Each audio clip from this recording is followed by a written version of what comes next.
manager has an opportunity to do something no one in AEW has done.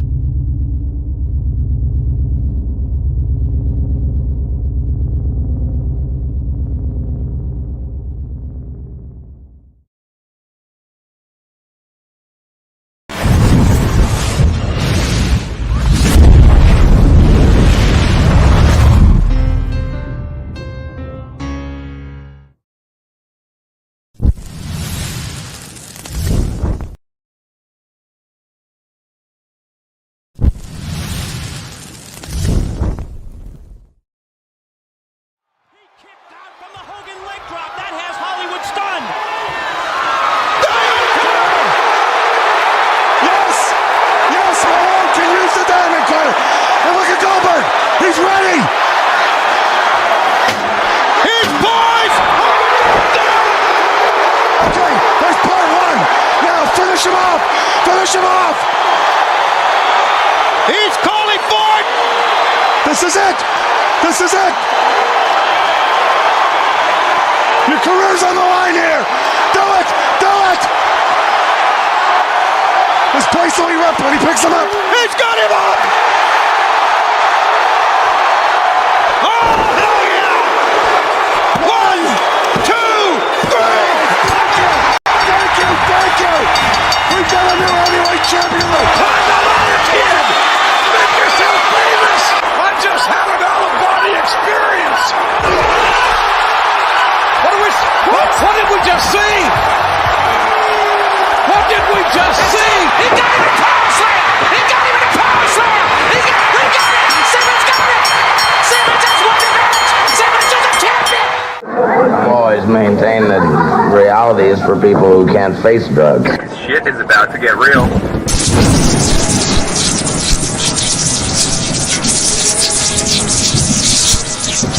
You get to see knee deep. Shit. Look at the stare of the champion against the challenger. What?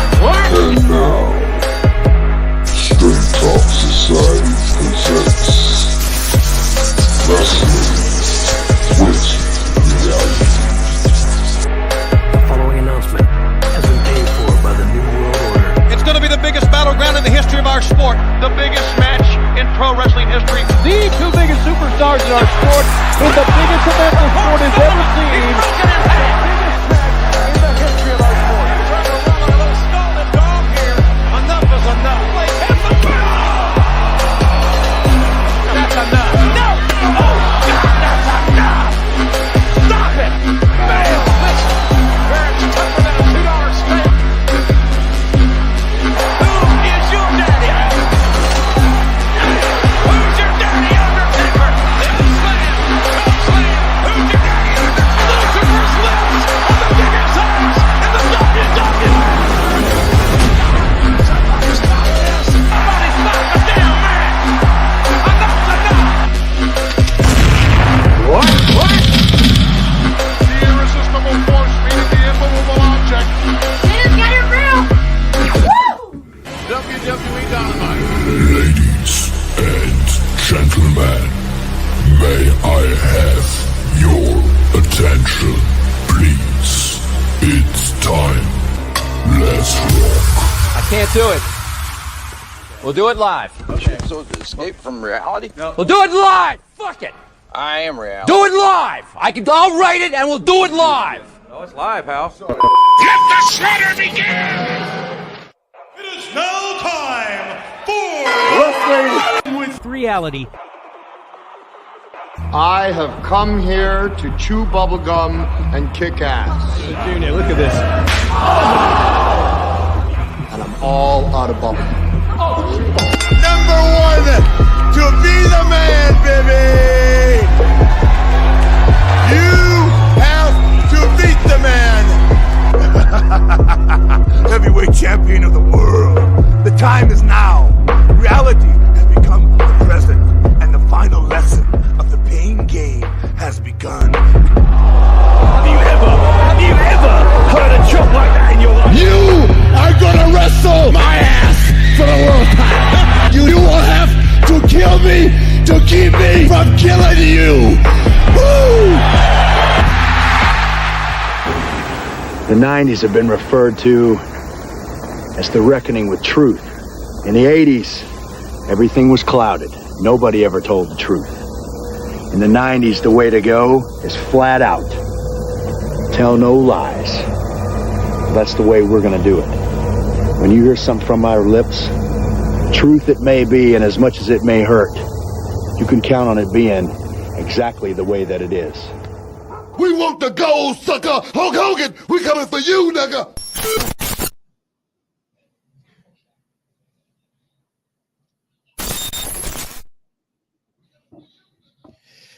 Oh, yeah. Oh, dang, Vancast right on time.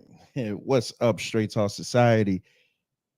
Am I muted? Okay, what's up, Straight Talk Society? This is your host, Trevor, and we are back with another episode of Wrestling with Reality. This is episode 31.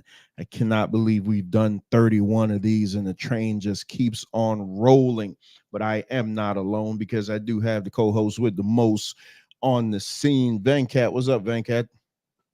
What's going on, Trevor? I just got back in from this rain, man. Yeah. So just so you guys know, the state of Florida is covered. I can hear an echo too. Oh, you know what? That's me. Just so you guys know, the state of Florida is the state of Florida is covered under water. So we're gonna get in and we're gonna get out because it's raining where both of us are, and I don't want any delays like we had on Man Talk Monday. So we are gonna go over the AEW I Full was Gear. looking at that last night, Trevor. When I was playing that episode, it was like weird the way it was playing back. Yeah, it was stuttering and man. Can you imagine how it was driving me crazy back here? Like I'm talking, and every time I just see it dragging, and then I'm looking at, I can't even put the comments up because everything is dragging. Then the whole studio crashed, and I'm just like, man, like I'm losing my mind because I'm like, oh God, not on this show of all shows for it to happen is right here. But you know, we made it through, but nevertheless, we got to deal with Mother Nature. So I do want to make sure though that y'all can see the Winged Eagle belt, because funny enough, I got an email at 1:00 this morning. I didn't see it until I woke up, but one of the trolls was I think at the end of the email they said something to the effect of, I need to get a life or something and stop buying wrestling belts. So it just never stops. What? Yeah, please, bro. I'm gonna buy 2-3 more belts now because of that comment, man. What the hell? It never stops. So just so they know, in addition to this beauty, I do have the Ric Flair big gold belt saved in my cart, as well as the WWE Big Eagle Attitude Era belt. So just so you know, keep watching. You will see more. And wait until I unveil them on the wall. So might as well go bigger, better, better. So that's that. MD is also in a bad spot, so he may be joining us later.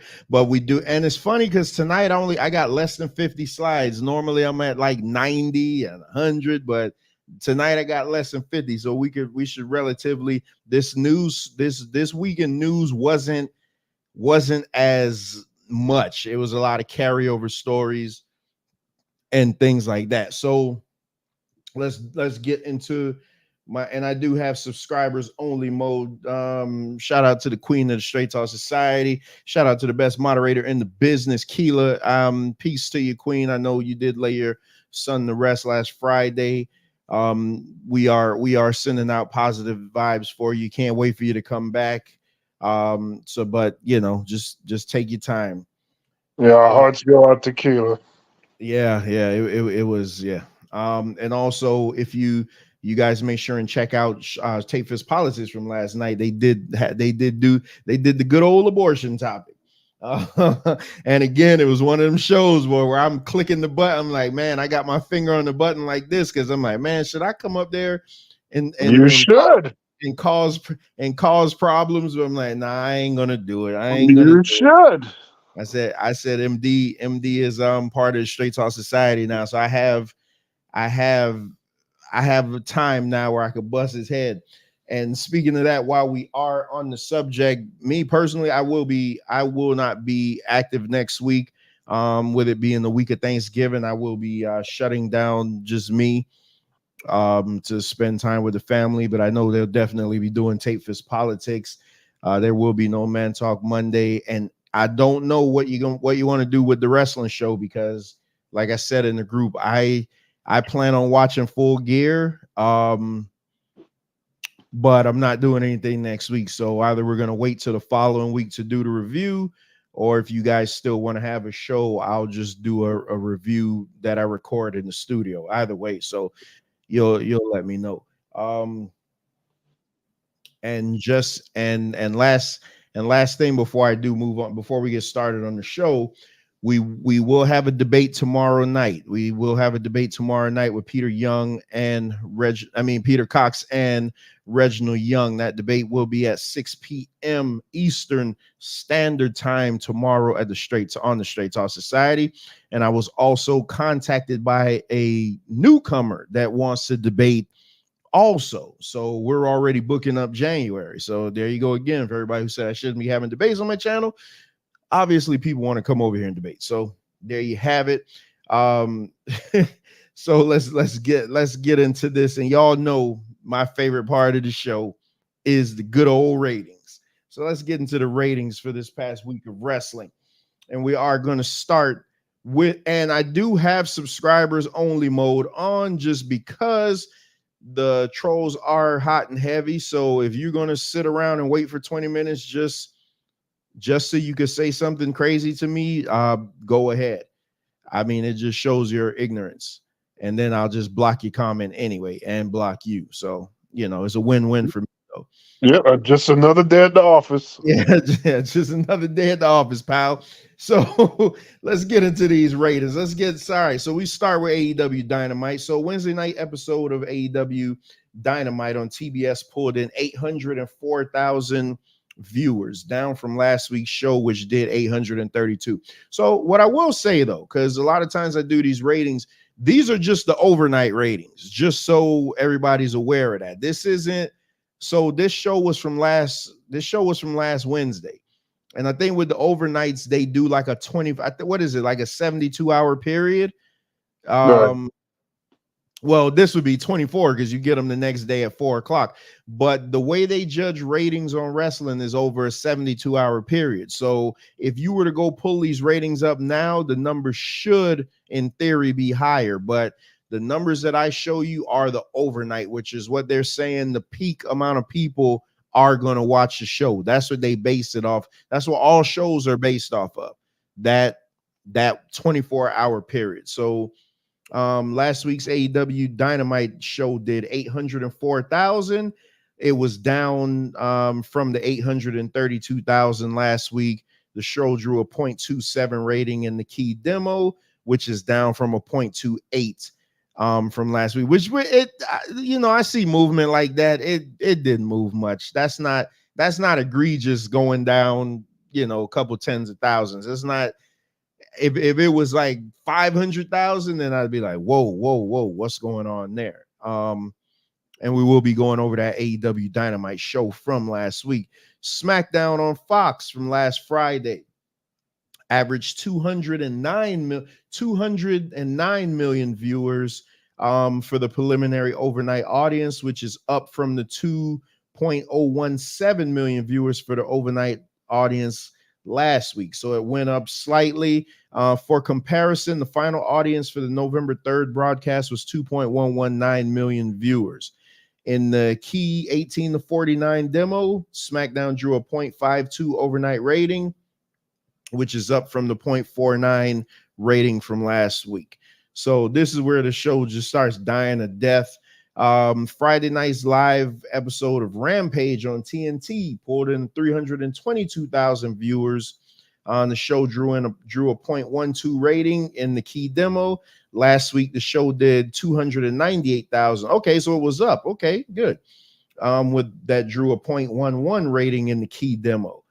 And AEW Collision from this past Saturday night pulled a 396,000 viewers, up from last week's 366,000.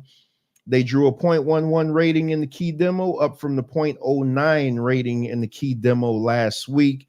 Monday Night Raw from this week drew 1.4. Wow, this is crazy. 1.467 million viewers on USA Network. This is down from the 1.522 million viewers the show did last week. Obviously, it was up against Monday Night Football, but it was up against a dreadful Monday Night Football game.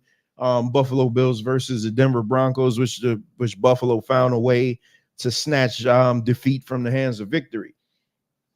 And lastly, the NXT show from last night drew 703,000 viewers, which is down from the 794,000 viewers the show did last week. So that's the biggest drop that I've seen, which still is above NXT's regular average, because NXT normally does about 600,000. So they've been hovering above that 700,000 for a few weeks. And NXT has been a really, really good show lately. So that is the ratings. That is the ratings for this week. So now let's get into the quick reviews of these shows. Let's get an AEW Dynamite, which I did watch AEW Dynamite, and we were treated to a match that I thought I don't know, man. Well, my wrestler of the year is down to two people anyway, and it is MJF and Gunther. So nothing really changes here. But Gunther took on Daniel Garcia in what I thought was a great match. I don't know anything. MJF, not Gunther, MJF. Who did I say? You said Gunther took. Oh. Yeah. MJF is steadily putting on. Now that I actually am making myself watch AEW, and I'm not saying to make it myself watch it like it's a chore to watch. I'm just saying for this show purposes, I need to be watching it. So, and I'm paying attention more to him. This guy, he's not just a promo, because honestly, I think his promos haven't really been that good lately. He's been getting it done in the ring. Like, his matches are top notch, like very, very top notch. I thought this was a great match. I don't know much about this Daniel Garcia guy. We'll see him later in the Collision review, but I thought this was a great match, man. Unfortunately, only like 10 people got to see it live in the building. Why you say that? It was nobody in the building. That's the Motor Center. That's where the Portland Trailblazers play. Well, that's pretty good. Well, they should have been giving away Trailblazer tickets then, because man, that thing was so quiet. Like, things that were supposed to make noise. You could tell if you have a bad show. Like, sometimes Monday Night Raw just has a boring show, and you can see it's full in there, and the crowd just isn't making noise. But there are certain segments where they're going to get up for no matter what. And there were certain things on this show, like when Sting came out, like the reaction was so tepid, and you could tell it wasn't because they were like, oh man, we don't want to see Sting. It was because nobody was there. Like, it was just, I don't know. I don't know what they're going to do. You know, I feel like Tony Khan is the detriment to that company. But so Sting and Darby Allin took on the Outrunners. Outrunners team, I don't know. It was just a showcase match for Sting. He getting that work in before his retirement next year. Hey, listen, I know I rag on Sting a lot for being the old guy wrestling. No harm, no foul here. Zero problem. I still can't take Darby Allin serious. Why? I just don't. His look is what does it for me. And again, I told you, when I'm watching wrestling, I judge my wrestling now based off of my daughter's reaction. And when we're sitting there watching it and she saw him, she just looked at me and she just gives me this look like, ugh, like, Daddy, I'll be in my room playing Roblox. Like, that's her reaction. Lord. It's like, it's no, and even tonight, even before we started the show, she was like, oh, I can't watch AEW because they don't have the colors. And I remember when we were younger. I remember when we were younger, you used to say that how WWE was so bright and they do that stuff, and WWE is very, bright and is illuminated. They light the arena well. And AEW is more gritty and things like, which I don't have a problem with. I'm just saying maybe they need to change it up though, just because I feel like they lost something, and obviously they lost paid attendees. That's the biggest thing that they lost. So whatever. You think the attendance has to do with poor advertisement?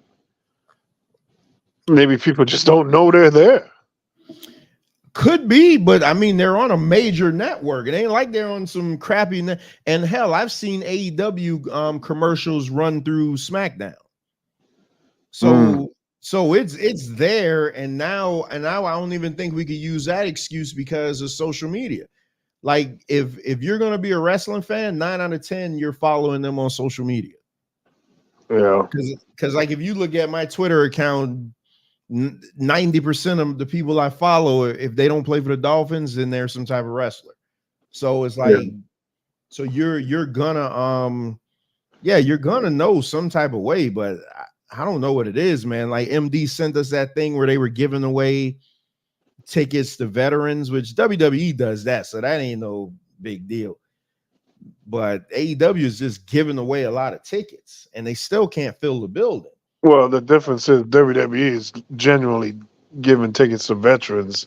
It looked like AEW is like, oh crap, we don't got nobody. Hell, let's do it under the guise that we're giving it to veterans, so we look good in the process. But really, the real motive is to fill in those empty seats. Yeah, it's bad. It doesn't sound good.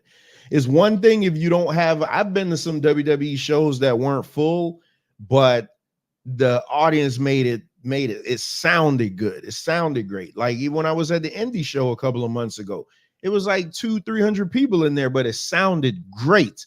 I mean, now that's just because we were in a little warehouse, but it sounded great, man. And when these wrestlers come out and it's like crickets, man, they're in this big ass arena and it's just like crickets. I'm like, oh man.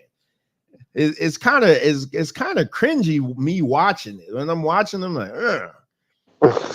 but their in-ring product is so good. Like, here's another one. This match, Swerve versus Penta. This was another really good match, and Swerve is on his A game. I think with Swerve though, what I'm noticing, because I remember Swerve from WWE Swerve, and then I remember Swerve from Lucha Underground. It seems to me like they're slowing him down. Like he's being more methodical. So he's not just coming off of move, he's not coming up with this crazy move set, even though he can do it. It's like he's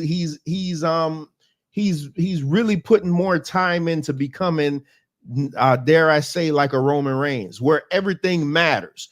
So it's not just move for move. Like when Roman Reigns throws a punch, it matters because you never see him on TV as it is. So it's well, I don't know if I want to be. I don't know if I want any affiliation with Roman Reigns, because every time I think of Roman Reigns, I think of a guy sweating 1 minute into the match and standing in the ring talking to the audience to buy time. He don't have no conditioning. You gotta wrestle. It's not his fault. He has that that issue, that health issue that he has. So I mean, all the more reason why after this run he should just retire. I think when he got beat, he should come out on SmackDown, and they'll try to play it up like he's pissed off, and I'm gonna go back and regain my title, and then just slap everybody. I'm retired, and then just leave.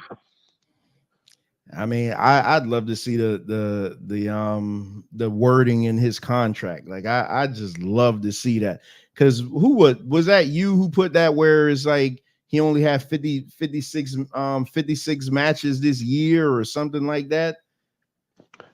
Not even 56. Yeah, he only defended the belt 5 times this year. yeah, it's yeah. I mean, there's so many stats that are just tough. You're the top of the company. You're the head of the machine here, and you look at MJF. He's doing everything. Well, he's doing everything great, and then you look at him, and it's like, oh god. But just going through the motions till we get to, and I really hope that he doesn't lose it at WrestleMania. I would like to see him lose it before WrestleMania. I would rather see him lose it before WrestleMania. Because that's just too cliche. I don't want that crap, man. Like I doubt he's even losing that damn belt at WrestleMania. Then if he doesn't lose at WrestleMania, then hopefully he'll lose it like just after WrestleMania, like the next night on Raw. That would be great because they have an issue with retaining an audience.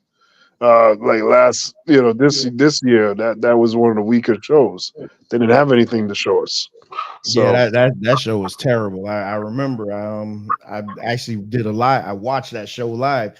So AEW gave me my dream. They gave me my big beefy son of a bitch match. Samoa Joe versus Keith Lee. So that's got to be great. I didn't see this, but that's got to be.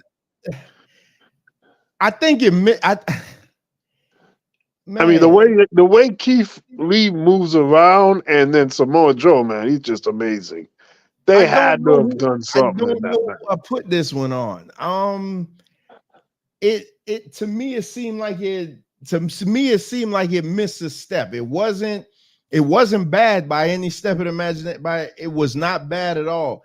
But I felt like they never got into that final gear. And I don't know if I put that on Keith Lee because Samoa Joe, to me, Samoa Joe works better with a smaller guy that could bump off of him. Like as much as I dislike Darby, Samoa Joe and Darby have phenomenal matches because I mean Darby is a bump machine. Samoa Joe works good off of somebody that he can just throw around and bully and stuff like that. I don't know if it worked for me with him and Keith Lee. Like I don't think the match was bad. The match wasn't bad at all. It just to me, it just never got to that point where you were like, boy, this is like, this is match of the night. I guess this wasn't better than the MJF and Daniel Garcia match, not by a long shot. And I thought it was gonna be. I think I even said last week when I found out about this, I was like, oh man, that's gonna be the best match of the week. And that's me putting so much praise on these two guys because Keith Lee is awesome and Samoa Joe is like he still got it. But I think I think both of them to me they work better. They work better off of smaller guys because Keith Lee especially because you see Keith Lee his movement. So he'll hit a move and then he'll do like this slow stop and turn around and that just doesn't work when you're working against another guy that's plotting. Like that works if you're working against a fast guy, but if you're working against a guy that's plotting like that, it doesn't really work. So I don't know. I'd like to see it again. In years past, when you see the beefy son of a bitch type match, when you saw those matches, that's Tugboat versus Earthquake, lumbering, horrible, boring, stupid matches.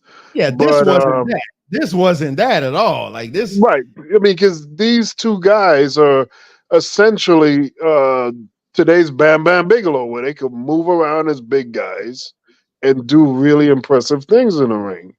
I mean, that's what you want to see. You want to see your big super heavyweights capable to go like a Vader, Bam Bam, these guys that can do things in the ring and it's entertaining. It's almost like a cruiserweight match, just that they just bigger and stronger. So you know what it didn't live up to? This wasn't better than Samoa Joe versus Willie Mack.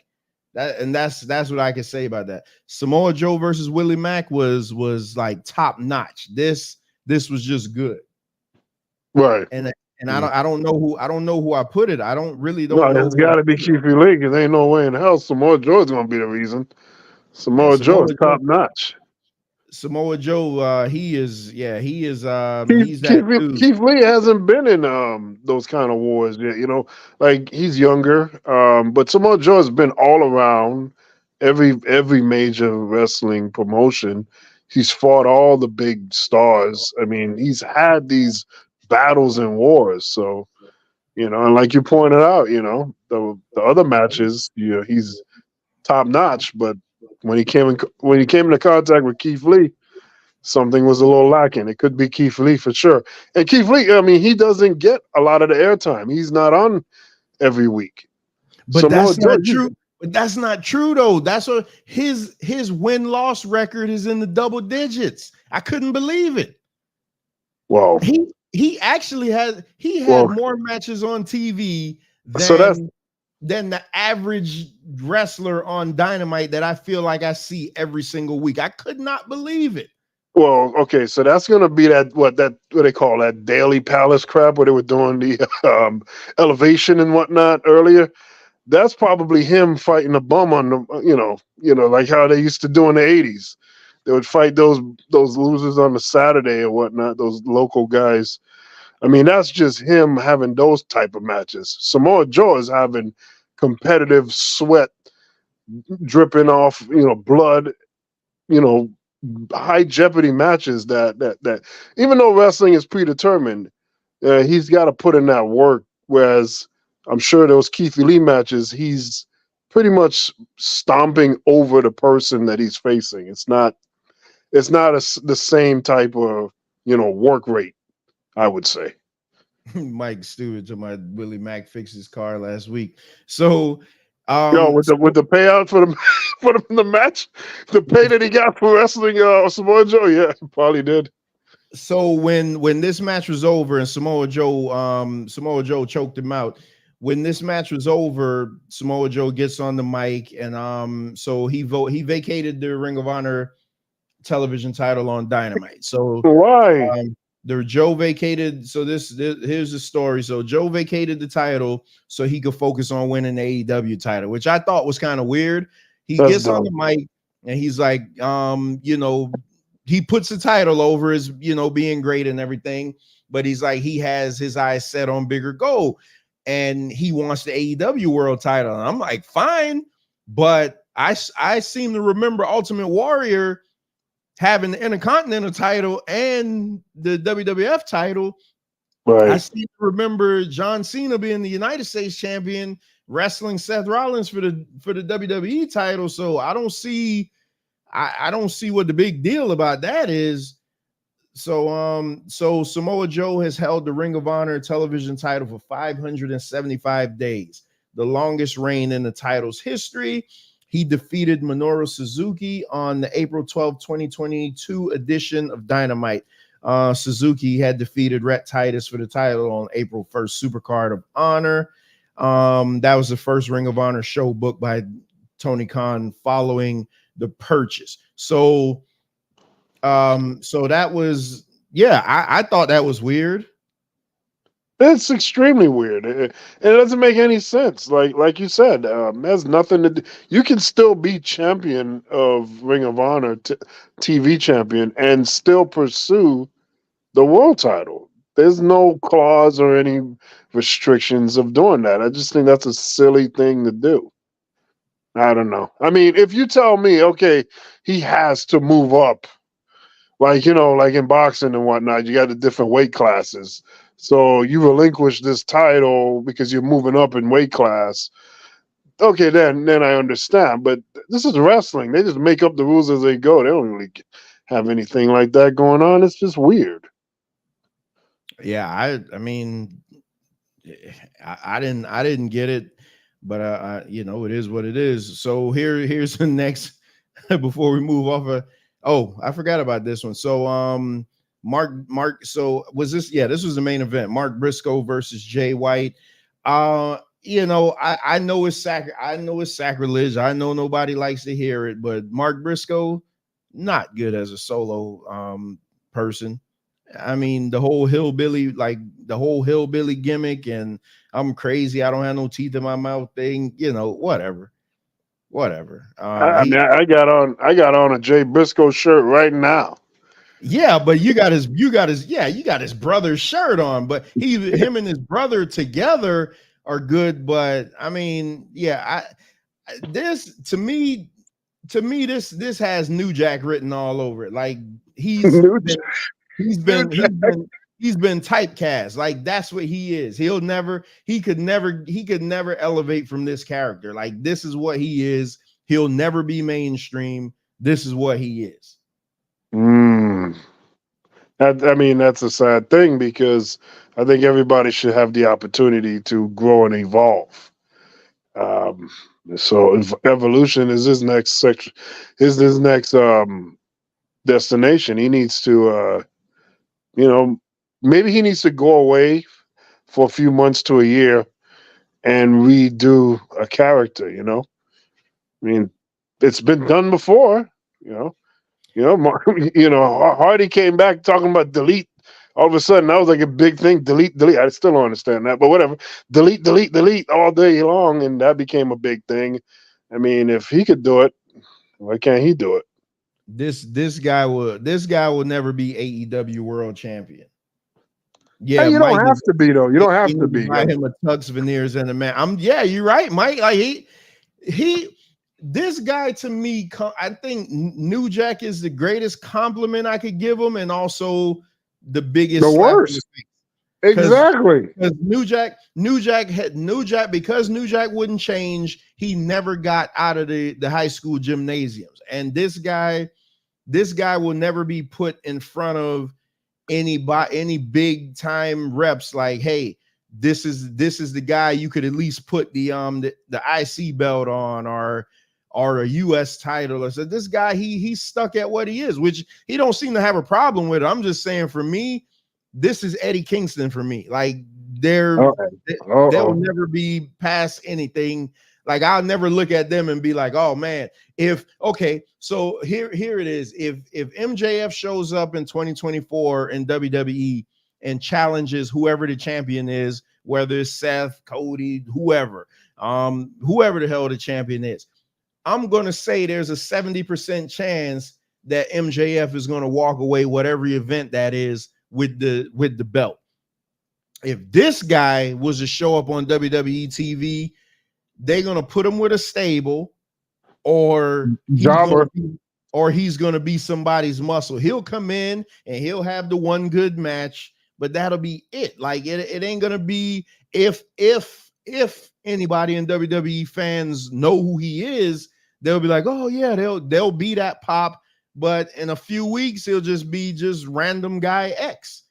And I think he got to change it. Too many of these guys are wrestling in t-shirts and stuff as it is. It's like it's getting ridiculous, man. Every time I turn on the TV, like these guys are in friggin' t-shirts. I'm like, man, what? I don't know, man. I don't. Nobody looks. They don't look box office anymore. It's just. But I mean, Jay White won this match, and it was he'll be IRS or Virgil. So here's a very interesting story. This one's very interesting. So this young lady here, his name is Allie. So Allie, the bunny, mutually parts way with AEW. But the headline also says joins OnlyFans. So, oh Lord. So here we go. The bunny has been with AEW since 2019. This comes from SEScoops.com. Allie, better known to the AEW fans as the bunny, has parted ways with the promotion in what is being described as a mutual agreement. The 36-year-old wrestler joined AEW in 2019, and her arrival was announced in March of that year. Allie's first match was see her defeat Leva Bates during a dark match at Fyter Fest 2019. Her on-screen in-ring debut would not go as well, as she would lose to Brandy Rhodes. So she loses matches to Brandy Rhodes at AEW Fight for the Fallen in July 2019. It wouldn't be until AEW's Dynamite first episode that October that she would score her first televised win. So Pete, this comes from PW Insider. PW Insider has confirmed has confirmed who made it clear that the decision was mutual. She has been removed from AEW's roster page and has removed references to being part of AEW on social media. Okay. In her first post since leaving AEW, Ali promoted that she launched an OnlyFans page. So now this comes from WrestleZone.com. The Bunny has joined OnlyFans. Recently, a lot of female wrestlers have been taking the route of having an exclusive website to entertain their fans. One of the most successful stars that have been highly profitable by having an exclusive website was former NXT Women's Champion Mandy Rose. Her manager also once revealed that she was earning way more than she ever did in WWE now. The Bunny has also joined them and has created her OnlyFans page. The Bunny is part of a stable with the Butcher and the Blade and All Elite Wrestling. She posts on her OnlyFans account under the name of Laurie Alley, blah, blah, blah. And this comes from Barstool Wrestling. In a recent interview with Barstool Wrestling, Paige Van Zandt, former UFC fighter, also revealed that she made more money from OnlyFans in a day than her entire UFC career. So here we have, Mike. Because I don't know too much about her, but when I did see her, she gave me Alexa Bliss vibes. So here we have another female wrestler that is getting out of the business. Like, hey, let me get out of the business. But she's taking, like I said, she's not leaving AEW and say, all right, let me go to NXT or let me do this. She's taking the OnlyFans route. So now it's time to make Venkat uncomfortable. So what do you think about these women leaving wrestling to go do OnlyFans? And do you think it's like a black eye on the business? We're not even talking about the money yet, because I mean, we've been having this discussion for the past 3 weeks in all my groups. Men are going to pay to see this type of stuff regardless, no matter what. I mean, whatever. But the fact that Mandy Rose, they gave her an ultimatum like, hey, cover up. In the words of Mike, stop showing your insides, stop leading with your vulvas, stop showing the whole world, your birthday suit. And she was like, nah, I'm not doing that. Yeah, that's why she lost the NXT title and was subsequently fired. Zelina Vega, I know she had an OnlyFans page where she did like cosplay. Scarlett Bordeaux OnlyFans. I mean, there's a couple of them that had them. Now that they're back with WWE, I doubt that they have them anymore. But here you have another wrestler leaving, and instead of going to the business that she allegedly loves so much, she's like, you know what? Let me just bust it wide open on camera. Well, I mean, I guess it's simple mathematics, right? So I'm gonna go wrestle for Vince McMahon or Tony Khan, risk getting injured, risk getting ridiculed anyway by the wrestling fans, because if you're not on the level of certain wrestlers, and I'm sure I don't know her that well, but I'm sure she's not like a great performer in the ring. So with that being said, you're gonna get ragged on by the wrestling fans, risk injury, bruises, punishment, long schedule on the road for less money than to do your own OnlyFans. Then that right there is a problem. And so it's a black eye for the wrestling industry, but it sounds like the wrestling industry need to upgrade that pay. That's what it sounds like to me. I am so shocked to hear you say this, but she's been in AEW since 2019. So why didn't she think about this then? Yeah, I mean, wait a minute. OnlyFans went away. I don't know. I don't remember when it was, but it recently went away, and then it came back. No, it didn't. It didn't go away. You couldn't do sexual content on it. You couldn't monetize. Well, in the words of these hoochies, that's gone away. Because that's the only reason they're using OnlyFans for. So this isn't like they're not reading books. OnlyFans, but you couldn't do the sexual content on it. Right. They're not reading books. They're not trying to educate nobody. They're not doing any of that crap. So they were using it for that means. But yeah, I mean, if I can't even rag on these women for doing that, though. I mean, I'm not going to take all that boozes and punishment and all the other nonsense that go with the industry, and then when I could just do it OnlyFans, that's Man, I cannot. I did not. I mean, it just makes sense to me. I thought MD was gonna have that opinion. I did not think that you were gonna say that, man. I mean, it's obvious. Mike, hurry up before I move on. I did not think that you were gonna have this opinion on this. I thought you were gonna be like, no, this is not good and blah blah blah. But okay, so I mean, let's call it what it is. The women now don't look like Bertha Faye and these women in wrestling now don't look like, what the hell's going on? These women in wrestling don't look like what they used to look like growing up for us when you had your Medusas and I mean, like who the hell would not Medusa, Luna Vachon, like who the hell would want to see Luna Vachon and Mae Young and all those women doing stuff like this? Now you literally have these supermodels that know how to take bumps or know how to do moves in the ring, and it's like Well, the reason being is because they're not really wrestlers. They're just using wrestling to obtain the fame, and the fame leads to the money. That's where I wanted you to go with it. That was gonna be look at that. That was gonna be my next thing. How many of them? So the majority of like these women that's doing it, like, come on, Mandy Rose just happened to get in the wrestling, and Miz even said it on the Tough Enough episode. He said the only reason he's keeping her is because she's hot. Like he literally said that. he got rid of, I think that was the episode he got rid of Patrick Clark. Like they got rid of like a real wrestler and kept her, and his exact words, the only reason I'm keeping you is because you're hot. Like that was it. So these women, shout out to Bones in the building. A lot of these women don't get into this for wrestling. They get into it because it's their next stepping stone to use the rest of their good years to show off their body. What's up, Mike? What's up? My name is It's Others Brother. Thank you. I'm halfway with you, Van Cat. Like I think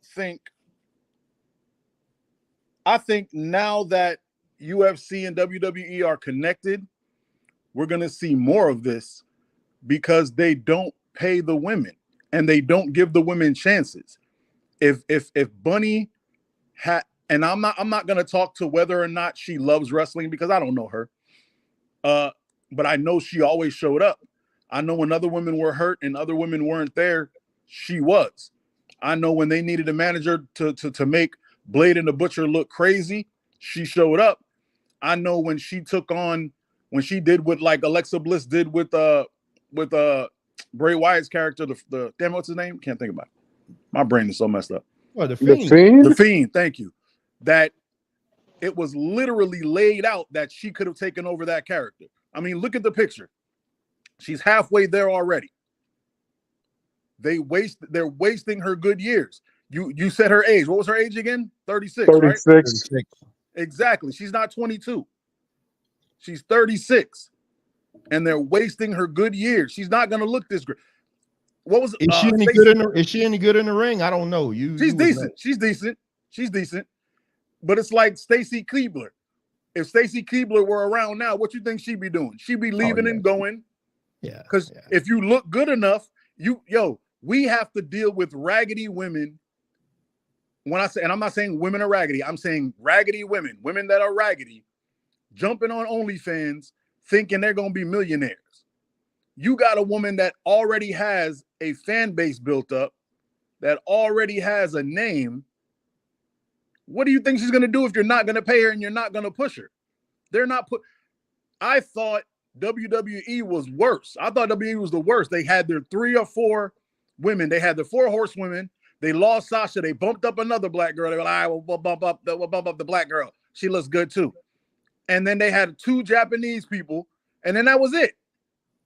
That was it. That's all WWE had. I thought AEW was going to be a shining light. That's what Brandy Rhodes was supposed to be doing, just like what Stephanie was supposed to do. And it doesn't come to fruition. There is way too much talent for the way that it looks. It's disgusting. It's anytime there's anything going on, they put out the bat signal and Charlotte Flair shows up. That's what the WWE female the women's wrestling side is. That's all it is. It's we'll have a couple people play around. Oh, we found a black girl that's fly with a long ponytail. We'll throw her in. Oh, look at this. Bailey's still around. We'll throw her in. But when it comes down to it, hey, Charlotte, could you bail us out for it? That's all they do. They're not building anybody. And if they're not going to build anybody in WWE and they're not going to build anybody in AEW, what chance do we have? They're still throwing out Ruby, whatever her name is in AEW now. The most unattractive woman in professional wrestling. They're still throwing her out. They're still throwing out Saraya. Saraya she doesn't even look ready sometimes.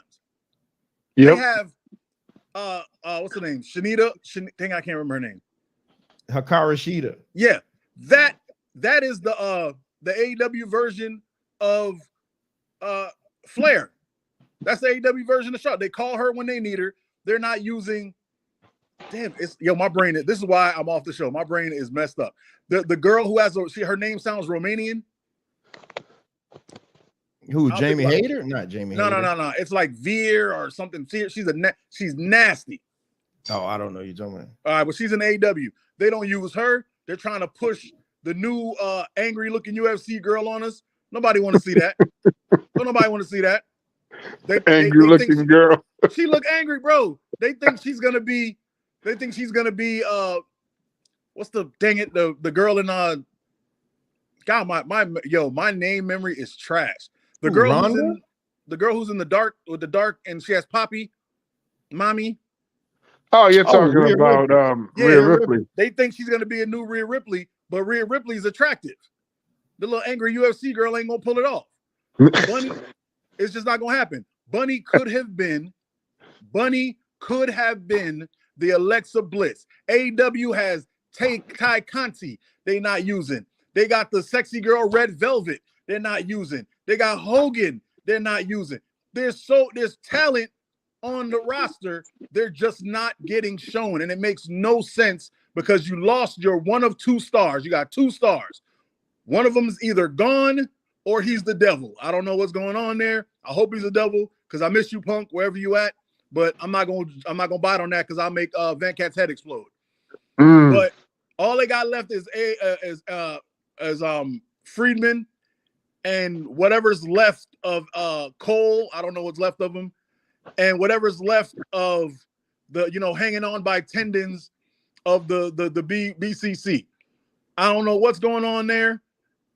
I don't understand. They could be literally filling the show with talented women, boosting them up, getting them a name, and instead they're making these women run to OnlyFans. Now, I tell people all the time, the only way I let my woman be on Instagram showing her stuff off is if she's making money from it. This woman is going to make money. I know highly less attractive women with less personalities and less ability to act that are making money on OnlyFans. If you think this chick ain't gonna go on OnlyFans and do just what Mandy was doing on there, you're out of your mind. And no, she'll never touch Mandy. I said just as much. She'll be close to Mandy. You'll see. Bro, Mandy got $1 million in one day. Untouchable. You know who did more than that? You know who did more than that? The bad Barbie girl. We're talking, yeah, but you know why? You know why though? Because a bunch of creepy old men wanted to see a barely legal girl, thinking that they were going to see something. That's why that happened. But I'm saying that's highly problematic. That could even be an industry. For wrestling, Mandy Rose broke every earning record, like a wrestling. If this woman gets half of that, I guarantee you it'll be better than her best year in AEW. Maybe her best. Of course. Absolutely. Of course. So I'm saying if you want to stop this from occurring, you have to give them something. Hey, so Mike, something. So Mike, do you feel that the AEW women's roster is strong enough to have an AEW women's show weekly. Oh, Trevor already tapped out. I think Trevor Trevor don't like no women, bro. All he like is the two women he like the two women he like that look like Amazons, and he like Willow. That's all he care about. Everybody else, he be like, all right. I honestly believe if you take the women off of AEW and you take the women off of ROH, I think you could make a show that would do just as well as Collision. Okay. Yeah, you taking ROH because you got Athena. Hell, Athena needs to have her own show as it is. But you acting like ROH ain't AEW. They should really do that, man. I honestly can't tell you where to watch ROH because I have zero idea. It ain't like they promote it. And that's my point. They got a star on ROH who should be on AEW. And they make they should give Rampage to the women and retitle it to a better name. If you're losing anyway. Rampage is just 300 or less. I mean, it's always very low numbers, and Collision isn't far behind it either. So give that undesirable Friday night to those women. You kind of use that sex appeal to kind of like get people to want to watch on a Friday night. And maybe you'll be surprised. It may actually have some matches that's worth your while. And now that's a place that they could start doing storylines and compel the audience to want to see them more. Because this crap. Team Vancat. Okay. Talk your stuff. Because there's a show in Japan. I can't remember the name of it. There's a show in Japan. There's a show in Japan that's all women. And they got like 6 cliques of like 6 women apiece. And bro, when I watch that joint, you can't tell me they ain't no superstar. That's where Tam is. My girl Tam. Somebody need to sign Tam and bring her over here and let her show Asuka what a real Japanese queen is. There's some girls over in Japan that are crazy fire that would set this world on fire instead of all these bootleg dudes they keep bringing over and telling us are fire that we have no idea. And all they do is chop, chop, chop like they Eddie Kingston's weird little cousin. You talking about the guy, what's his name? Minoru Suzuki. You know I am. And I like to apologize to Bones because he probably don't like that I said that. My bad. Kazuchika Okada, everybody told me how great he was, and man. So hold on, because I want to get through the rest of this review, but don't go nowhere, Mike, because I'm pretty sure you'll add more. I've been watching AEW a lot lately, but you can add more context to the Full Gear pay-per-view, which I am going to be watching. So again, I never really said what I felt about this. I really don't care because a lot of these women, it is what it is. They can't. So I can't be watching wrestling every Monday, every Saturday, every Friday night, and the cameraman is legit got the camera like this during pinning predicaments. Bones will tell you. I sent Bones a picture on Monday, just made his day from Monday Night Raw of Piper Niven. And now I can't now turn around and be like, all right, well, let me get mad at her because she's doing OnlyFans. She's literally just capitalizing on what they were doing to her anyway. So I don't, it's just that I don't know her. So I don't know what her wrestling is like or anything like that. I don't know. I just start consistently watching the shows and making an effort to see it. So when I saw that story, I was like, oh man, that's very interesting. I wanted to hear what MD had to say about it. But he already let us know that he was thing there. Let me speed through SmackDown real quick because it wasn't SmackDown was a missable show for there were 2 things that happened on SmackDown, just 2 that I thought was really good. That's it out of the whole show. And this was one, the opening. So you got LWO in the ring. Carlito comes out and Carlito's like, well, wait a minute. He's like, oh God, what's my man's name? Santos Escobar. He's like, wait a minute. He said, everybody asking the question and you got to answer it. He's like, we saw you put the brass knuckles right on the apron. Hey, what have I been saying throughout this whole show? Just don't make us feel like we're stupid. Everybody saw him put the damn thing there. What would have killed me is had they come out and Rey Mysterio just played, well, he did try to play dumb. Like, oh, what are you talking about, Carlito? He said, "Hey, you put these brass knuckles on the thing. What were you doing?" Santos Escobar obviously trying to play stupid, like he don't know what's going on. They get into a shoving match. All of a sudden, Ray Santos decks Carlito. Ray goes to check on him, like, "Hey, what's going on?" We get the turn that everybody knew was happening. Santos Escobar beats the holy hell out of Rey Mysterio. What was very interesting, it was just him. Wild and the other guy stayed with Ray. Come to find out, Rey Mysterio just had knee surgery. That was their way of writing him off, because the way they did it, he put Ray between the ring steps, and then he ran into it, crushed his knee, blah blah blah. Rey Mysterio is going to be off for a while. He just had surgery earlier this week, so he's out for a while. So good way to write him off. Now Santos could feud with the other guys, and he could get back to being the badass that he was, and not being Rey Mysterio's lackey. So that was good. Here you have the guy who just faced your champion, and he comes out in a segment with Grayson Waller. Wonk, wonk, wonk. Who cares? So yeah. This one. So terrible setup. You got Damage Control in the ring.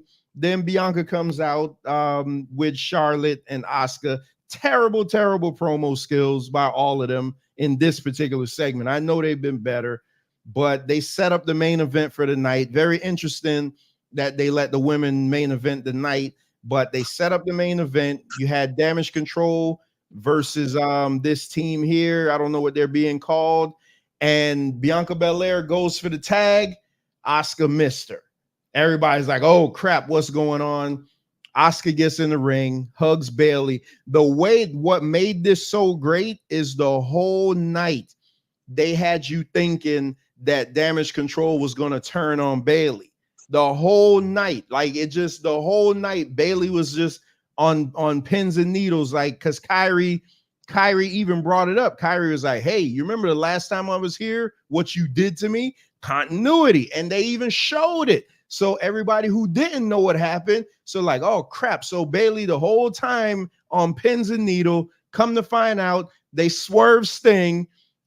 Ric Flair came in and lowered the boom. It was Asuka was the one that turned on Bianca and beat the holy hell out of the baby faces. And now you get the new Damage Control. And my goodness, I was loving this. And I did want to bring something to Venkat, because Venkat likes to say, "Oh man, they got Charlotte against that little woman. They got Bianca against that little woman." You know who does the highest segments on SmackDown? That little woman. Her segments are the highest rated on the show. That little woman. So that little woman there is a badass. So that's So now you got the new Damage Control. All that's doing is setting up the war games. That's literally setting up the war games. So you got EO, you got Asuka. Well, they need to stop calling that war games. That ain't war games. You got Bayley, and you got Kyrie saying they pinning at the end of the match. They ain't war games.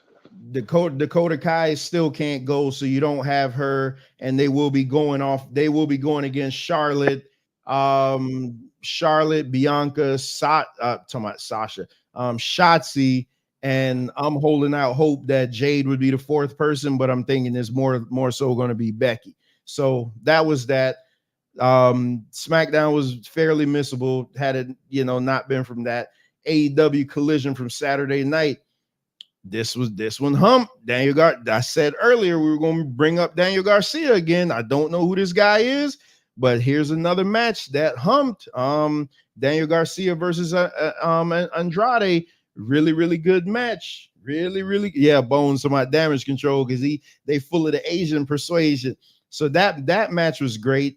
You had Nick Wayne versus Dalton Castle. I don't get into Dalton Castle's gimmick, so I did not watch this match. Nick Wayne looked like he from Star Trek. What the hell is that? Yeah, because he runs he runs that flamboyant homo gimmick. I don't, he looked like Dr. Spock's son or something. What the hell is that? He looked like the guy you were afraid to walk off the planet with Kirk, because he ain't gonna make it back.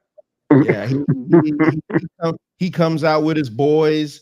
So you had Rush and this other guy. Now this isn't a slide. This is the actual picture that I got off a line. I can't see what his name is. And something about is it Dralistico or whatever it is, but they went against the workhorsemen. Standard tag team match, nothing great. No, it ain't an FTR match, but it was good. So now here's the main part of Collision that I wanted. Look at him falling apart, like I said. So this is I don't have him up here as the lame duck. This week he didn't do anything egregious, but so AEW Continental Classic announced. So Tony Khan and Danielson does a backstage interview, which wasn't even at this taping. It was taped at another show. They do a backstage interview, and they announced that Danielson's in-ring career is winding down in 2024. So they said next year he won't be a full-time competitor. That's it. And then they announced the AEW Continental Classic. But why they have to parade him on TV looking like that, though? I mean, my God. They want the man to look. They want the man to look like he's tough. Hold on, man. Let me get. Now I believe them if they say it. They don't have to show him. I mean, yeah. Okay, go ahead. It was announced tonight on AEW Collision that they're doing the Continental Classic, which is going to kick off November 22nd in Chicago, with the finals taking place at AEW's World's End on December 30th. It's basically a round robin tournament like the G1 Climax. But the major news from that is that Tony Khan announced the first competitor of the Continental Classic is none other than Bryan Danielson. So he'll be ready. He'll be ready for November 22nd.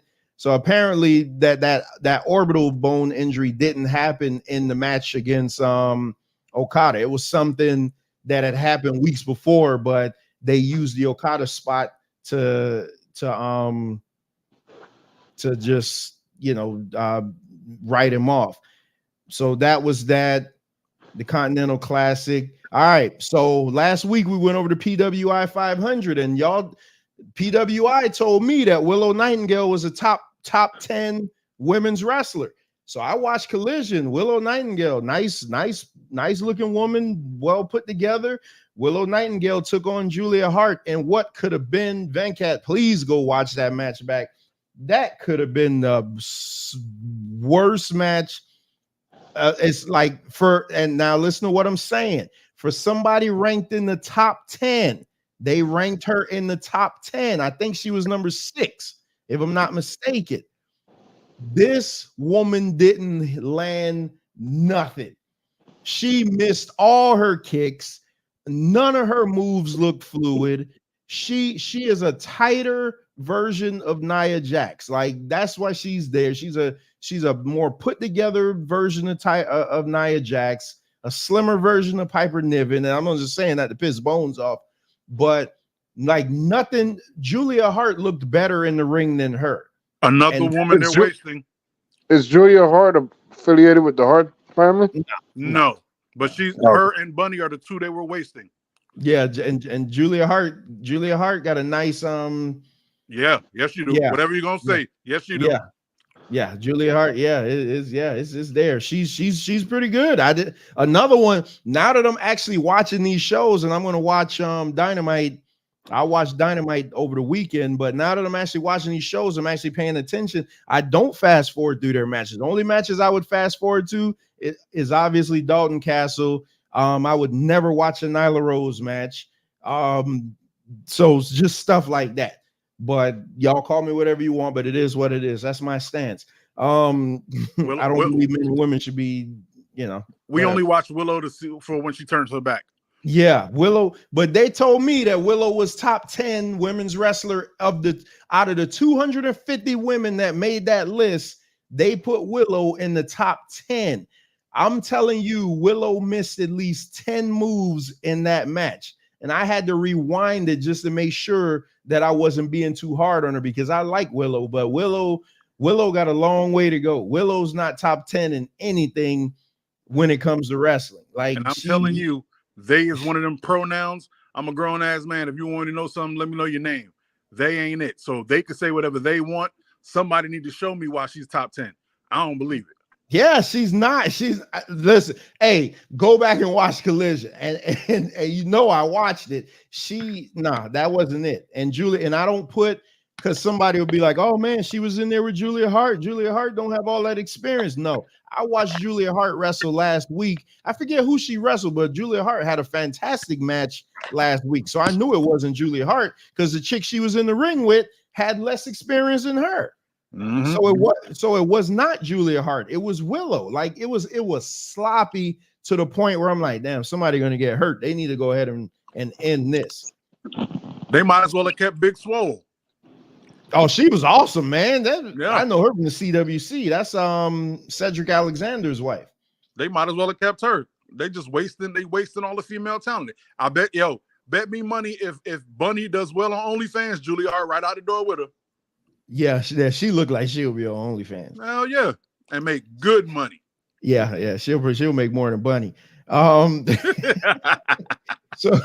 So in the main event of the night, you had Sting, Darby Allin, and Adam Copeland versus Lance Archer and the Righteous. So y'all know I rag on Sting, and this was AEW in a nutshell. Mike talks about them not paying the women. You know why? Because I'd like to see Edge's contract. If Vince gave Edge $3 million, what do you think Tony's paying Edge? This match, they worked the whole match. We've been watching wrestling long enough that you got a Darby Allin in the ring. That's who you get the heat on to make the hot tag. You know who they got the heat on for 5 hours? Sting. I couldn't sit through that match watching them just beating down on Sting. And then every time he tries to make his comeback, it's like the old man slow comeback. No indictment on him. He's an older guy. He can't be in there with these big dudes just taking it. They built this whole match for the hot tag to Edge. That was it. The entire match was for the hot tag to Edge. You know, I'm not one to sit here and let you badmouth Darby, but that's literally what Darby is, a bump machine. That's what he does. He's supposed to be in there getting beat up. Bro, that's what he's supposed to do. They got the heat on Sting for like 5. I'm sitting there, I'm like, man, I can't believe. I'm like, man, but wouldn't the older wrestler be the one that would be a liability that would get beat down like that? Wouldn't that make sense? And at this point, nobody want to see Sting get. Sting is there to hit the Stinger Splash, hit the Scorpion Death Drop, do 4 or 5 chops and hits. Yeah, do the yeah. Come on, man. Ain't nobody want to see him. Venkat, they beat the man up for like 5 hours. I saw the from the middle to the end of the match. I saw it. I didn't think it was that bad. Man, you can't like you try you okay. They Ricky Morton Sting, and you know when Rock and Roll Express wrestles, the Horseman gonna get the heat on Ricky Morton for 2 hours in that match till he makes the hot tag. They literally Ricky Morton Sting, and I'm just like, damn, he can't even make I'm like, man, his comeback. His comebacks ain't good. I mean, come on, he's an older guy now. His comebacks ain't good. Wouldn't that have been better on Darby? Because Darby's a bump machine, and then you could get the heat. You could get the comeback spot where he goes to get the tag. It's more believable because you've been kicking his ass forever, and he could actually jump. To see Sting trying to jump to make a tag, I'm like, come on, man, come on, man. What are we doing? But outside of that, the match wasn't bad. I mean, Edge, I'm gonna tell you about Edge. Hey, whatever you want to say about him, whatever I say about him, money grab, whatever, he'll work. I mean, he blows up easy, but he'll go in there and work. So what I was saying, huh? He's no slouch. He'll go in there. Well, remember what we talked about? We talked about the impact of what Edge would be to AEW versus what what's the name would be in Well, WWE or we don't even know where she's going now. Yeah, until she makes her debut, which is infuriating. It's been over a month now. I don't know what the hell they're doing. It's been over a month, and that's what I'm talking about. Like within 2 years, I think Edge is going to make a bigger contribution to AEW than Jade will to WWE. Edge doesn't move tickets though, Venkat. And in those 2 years, Cody will still not have the belt. Well, we will see. It'll happen, I think, but I don't know if it'll be that bad. And Edge is in phenomenal shape, so I ain't gonna sit here and act like the 50-year-old guy ain't in tremendous. Look at him. Look at Edge compared to Darby. Then you got like don't body shame Darby Allin. Less on Darby. Don't be body shaming him. How dare you? My daughter was That's like, reserved for Gunther. My daughter was like, "Why does he have those shorts on?" I said, "I don't know. I'm done trying to figure this guy out." You see what y'all did? You see what you did, Van Cat? What was that? Over here one time talking about what LA Knight's wearing. Now everybody talking about what everybody else wearing. Y'all cut that out. I ain't gonna lie, them shorts were a little spicy, but back up, less on Darby. Yeah, I don't know what the hell. I don't know what's going on with that. Oh Lord. So this week we will have the Friday Night Wars. AEW Collision will be going head to head with SmackDown. They're stupid as hell. How you gonna go head to head with SmackDown, but not go head to head with Raw? They're doing it because they got the show the next day in the same arena, and this show is taking place at 4:00 in the afternoon, so it's not really going head to head. They're just going to air it at 8. So I look forward to get demolished. I mean, I'm gonna just say this going against SmackDown in the overnights. This will probably, and they're going to play Rampage right after it. So I bet you Rampage's number will be higher than this. So we don't want to face Batman, but we go right to Superman. That's what we're doing. It makes no sense. SmackDown is getting over 2 million every week. Yeah, but they're not doing this because they want to do it. They're doing it because they don't want, which I don't understand. Just don't have the show. Like if Collision is on a Saturday and your pay-per-view is going on Saturday, why do you have to have a show? Just don't have the show. Just so you know, Van Cat, Batman beat Superman. So show him respect. By a technicality. Batman is a man. Batman's a beast. Yeah, but that don't make no sense though. Like you having the show on Saturday. Your show comes on Saturday, just don't have the show. Like, why would you want to tape it and then put it against the show that, like you say, get over 2 million viewers? Come on, and you know what's going to happen. So word of this going to get to Triple H, and he's going to be like, all right, well, we got to do it to him again. Let's break glass and let's get this guy. Oh, Undertaker's coming. Oh yeah, Undertaker, you'll be in town. Rock, you want to make a surprise a surprise return? Like, hey, Tony Khan, he's setting himself up for failure for this one, and I'm telling you. This show is going to get. This show got. How much did this show get this week? You're talking about Rampage or Collision? Collision got 396. They'll be lucky. They'll be lucky if they do 250. Rampage's number is going to be higher. You think so? Yes, because Rampage is at 10. So people that watch SmackDown and that go over to watch Rampage, that's what they're going to continue to do. So Rampage is on at 10 o'clock every week? Yeah. Oh, okay. Yeah, I don't know what time. Again, I don't have cable, but I see it on the YouTube channel. But they God forbid if they were promoted, they don't do anything about it. I don't know why it's still a thing. Well, no wonder their ratings are so low. If they're coming on at 10, that's way too late, man. They should give that show to the women, like y'all been saying, man. They do have a salvageable women's division, and they do have the leader of that division in Timeless Tony Storm. yeah, they could do something with her. Like this, exactly. She need because her character is very story driven. She needs the time to really marinate that character. You hear how many females we've named on AEW? I was about to say, none of them are superstar status. We named so many women, and I couldn't even remember some of the names. And they all talented, and they all deserve a push.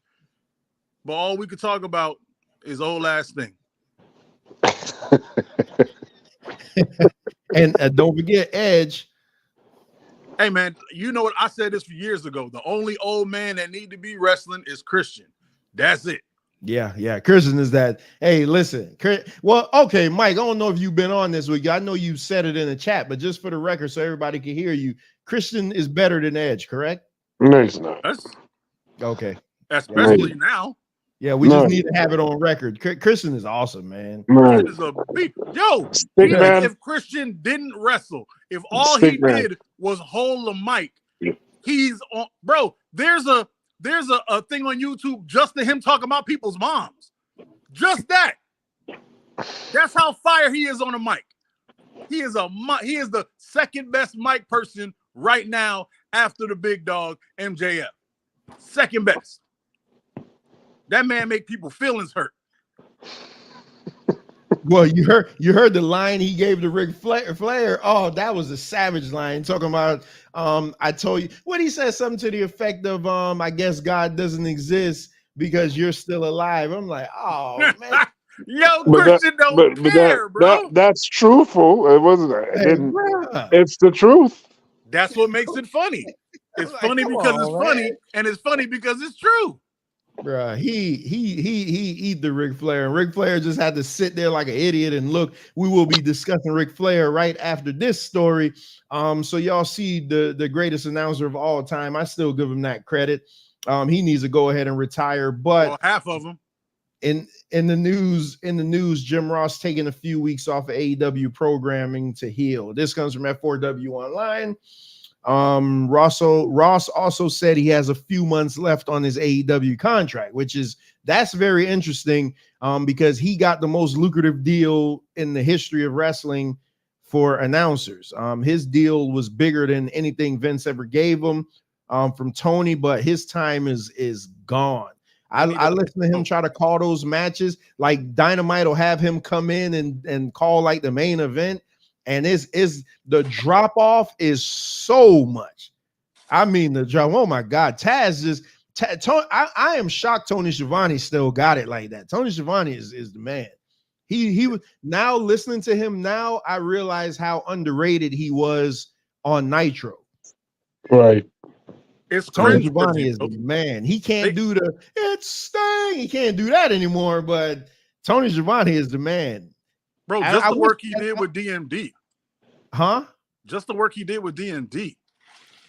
I wish he wouldn't dye his hair though. I mean, just let it do his thing, man. Hey, you don't know about DMD, do you? Who DMD? Who is that? Double what? No. Oh my gosh. Adam Cole's wife, bro. Oh, Britt Baker. Okay.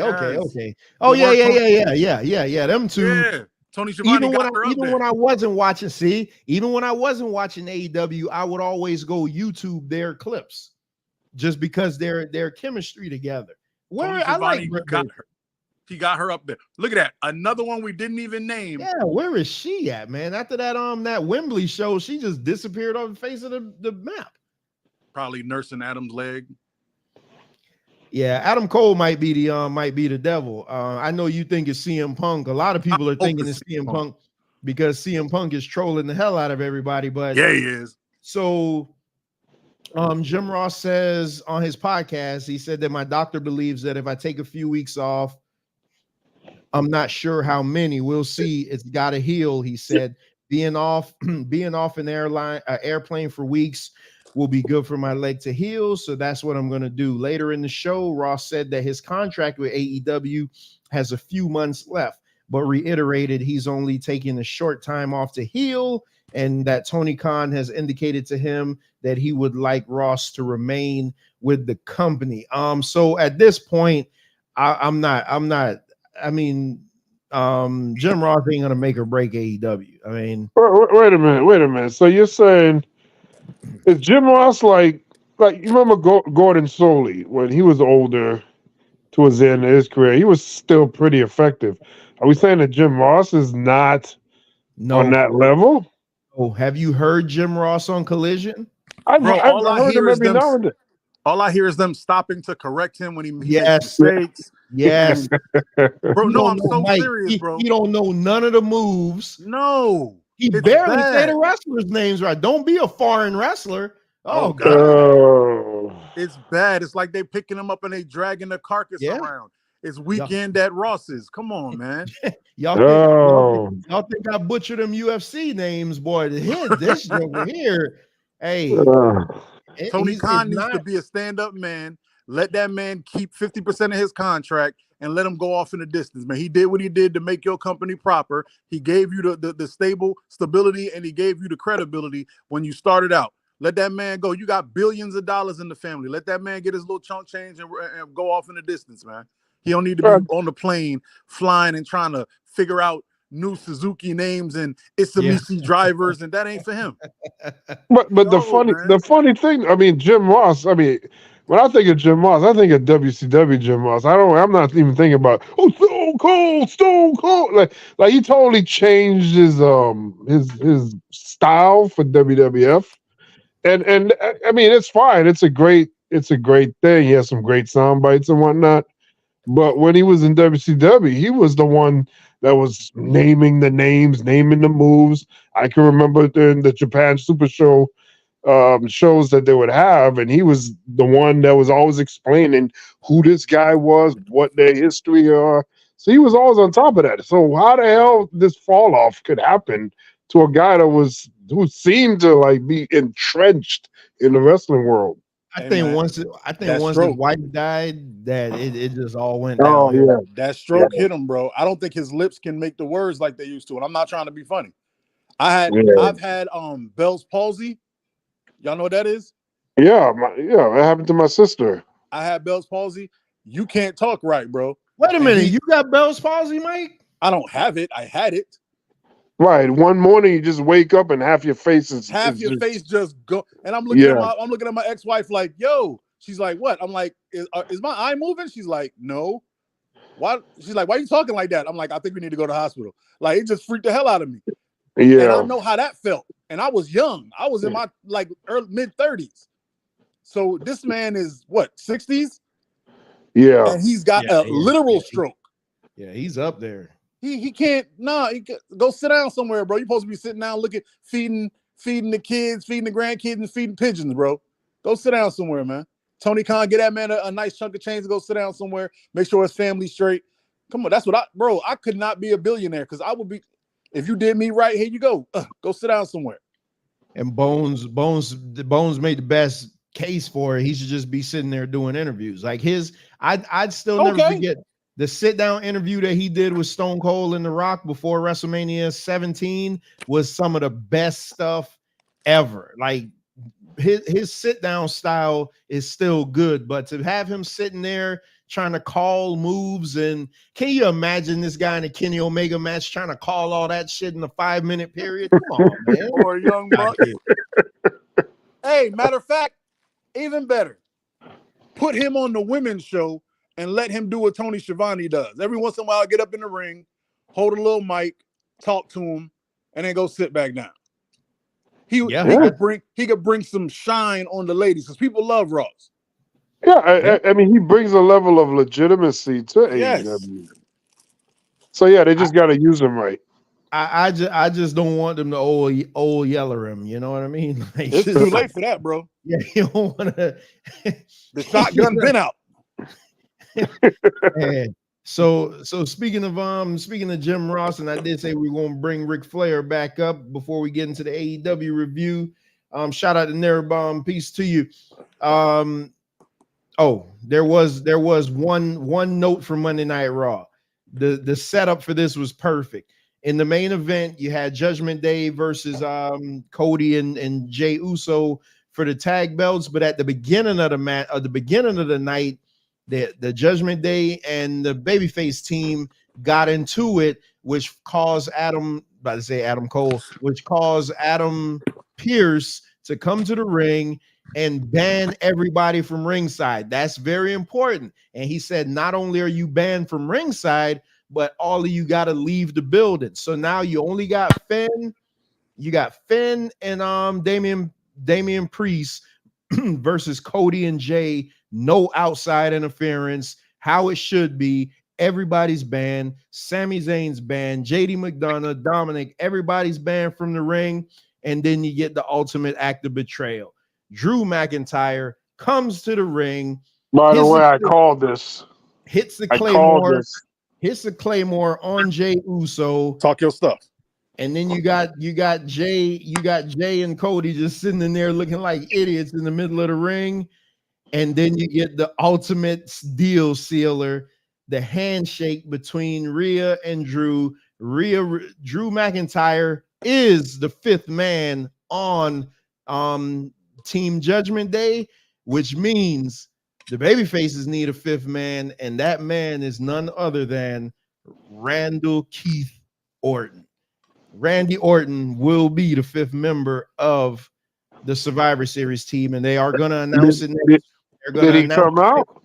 No, he didn't come out yet. They're going to announce it next week, and the reason they're going to announce it is because they don't want the fans thinking that it's going to be old Philly boy and have the fans taking over the damn arena, because they're going to be in the Allstate Arena. So the worst thing you want to do is make those fans think that there's a chance for Punk to be there. So they're going to kill it right then and there, let you know, hey, Randy Orton will be the one to come back. Fifth man, Chicago boy. Say that again. You mean Chicago boy, not Philly boy? Yeah. What am I? What? Don't yeah, I'm dare. I'm hungry, man. I'm hungry and I'm mad you ain't give me a plate of oxtail. I heard you was cooking them the other day. Listen, man, I threw down on them damn oxtail over the weekend too. Oxtail, rice and peas. I threw down on them things. I'm jealous. I've been eating salad all week. So you got Drew and Rhea sealing the deal with the handshake. So I mean, yeah, he finally gone full heel.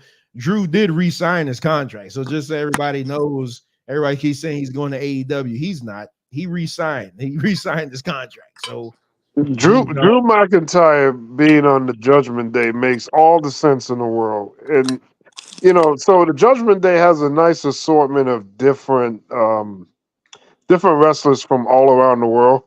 Australia. Was that? They're making the San Antonio Spurs? Main event Dom. There you go. I mean, there you go. They are the Spurs of the WWE. And it's just nice to see that. And it just makes sense for him to just be aligned with them. And I think the addition of Drew McIntyre helps to even more legitimize the Judgment Day and make them be taken more seriously. I mean, they made a nice jump ahead when they all got a title. Every member had a title on them, but now you have Drew on there.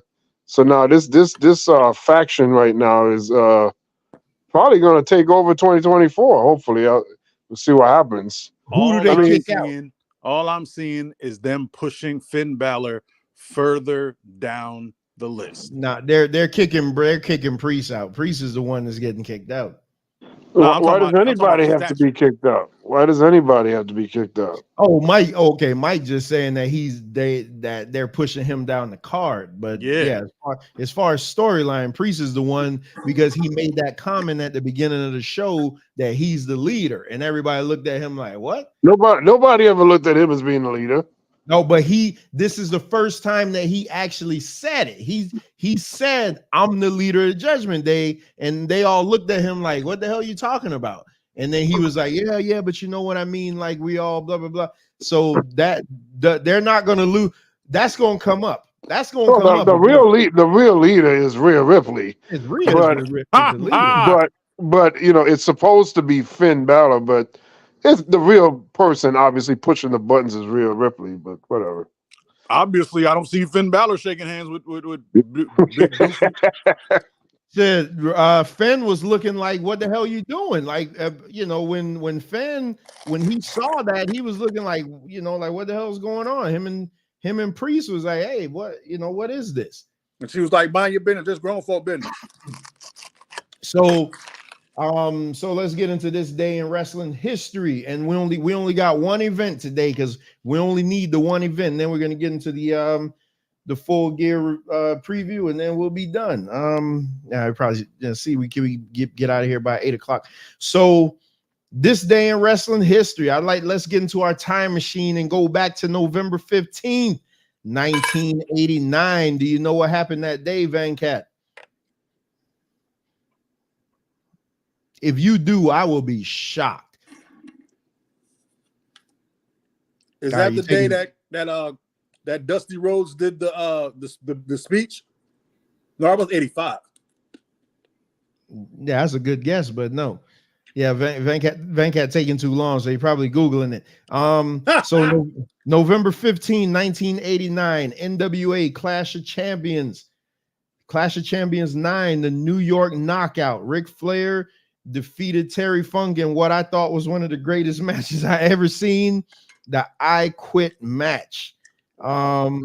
This match was phenomenal, man. This when the Clash of Champions was the joint, man. And you had Ric Flair versus Terry Funk, and this match was set up. Venkat must have stepped away. This match was set up off of an interview.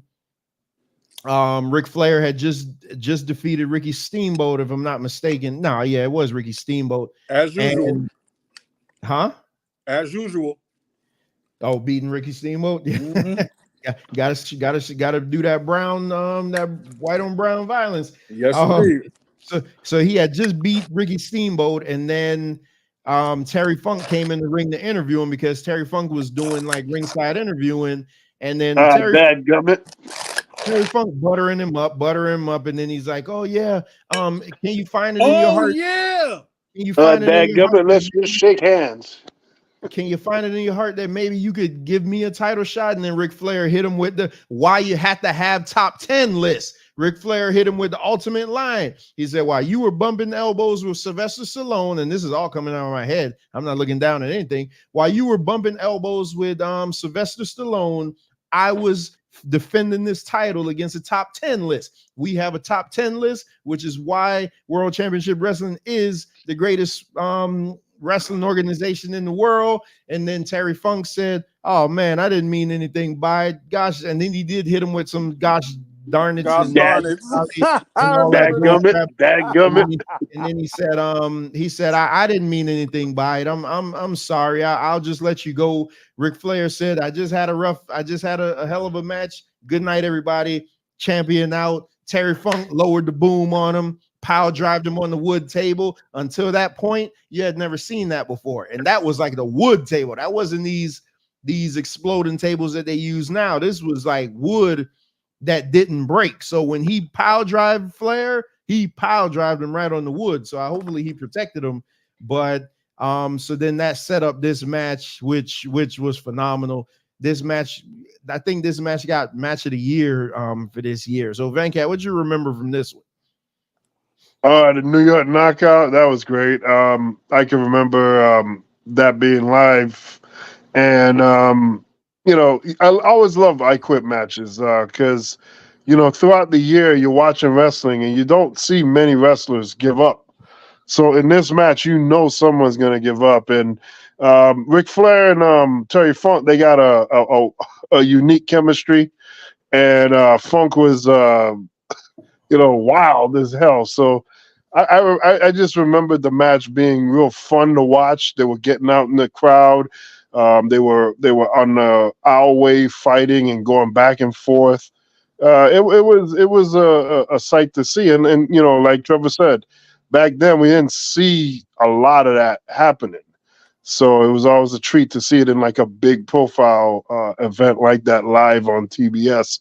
So it was a great match. It was a real good match. I liked it. Mike, you saw this?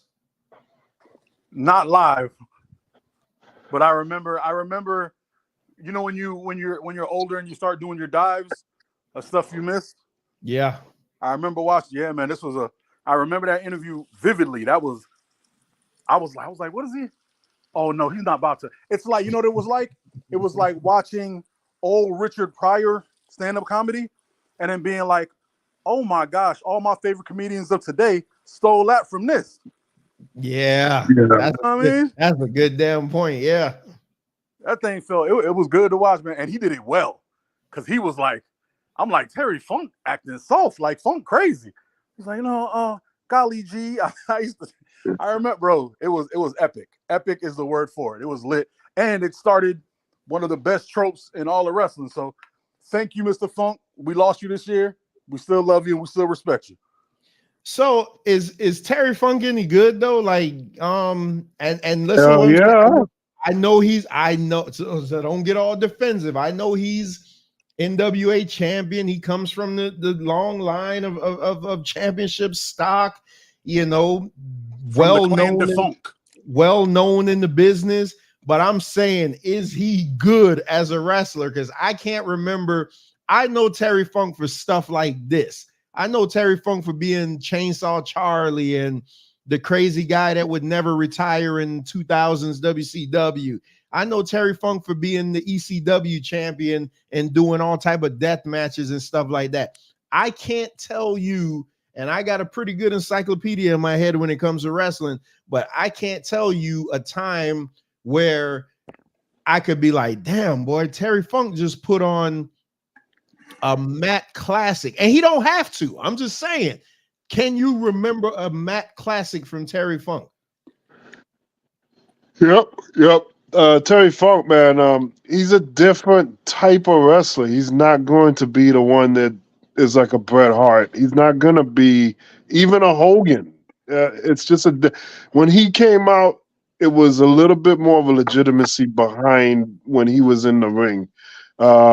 His style was more straight to the point, no nonsense. So if everybody gave you a packaged set of moves that was predictable every time, with Terry Funk, he didn't have a set of moves. He didn't have a set pattern. He had things that he would do. Maybe he'll thumb you in the eye and stuff like that. Maybe he'll pile drive you.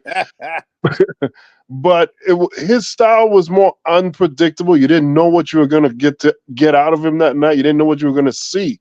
But whatever he was going to do, it was going to be good. It was going to be entertaining at some level. So I never went away from a Terry Funk match saying, man, that was just trash. Never, because there was always some element of it that was captivating at some level. So it's not fair to judge him like that. Would be like judging Shaquille O'Neal for not being a great basketball player. Always the basketball reference. Well, it has to. You don't want to judge Shaquille O'Neal for his free throws or his three-point shooting, but he can affect the game in other elements in other ways, and that's what Terry Funk did. In wrestling, when we watch it, you're looking. One, you don't want to be bored. That's the cardinal sin. You don't want to wrestle out there stinking up the joint. You're just bored and just uninterested in what they're doing out there. You're never going to see that with Terry Funk. You never saw that with Terry Funk. And he can get reactions out of people in other ways. Go ahead, Mike. You know who Terry Funk is? Terry Funk is, I'm going to say this name and y'all probably not going to feel me, right? But whenever you have like the John Cenas or the Undertakers or the Rock, you always need a Mankind. You need somebody that's not gonna rub the shine off them, but's not gonna make them look like a sucker. You want somebody that's gonna look like they could break them in half, but he's not gonna steal the shine from him. That's who Terry Funk was. Terry Funk made Ric Flair look because Ricky Steamboat was pretty too. That was just too. I'm pretty bad and you're pretty good. You needed somebody that's like nasty down in the muck, and I'm gonna drag you down here, and you're gonna have to show the world that you really are that badass. And that's who Terry Funk was. He was like a litmus test for your baby face, or your heel, depending on what he was that week. Yeah, Terry Funk was Terry Funk, the wars that he had in the ring. I mean, like the battles with him and Dusty Rhodes, just on the mic alone, not even in the ring, but just on the mic alone, them going back and forth with each other, scum sucking pig and egg sucking this, and I mean the words that they would do between each other, it's just ridiculous. But there was never a dull moment when Terry Funk was on the card.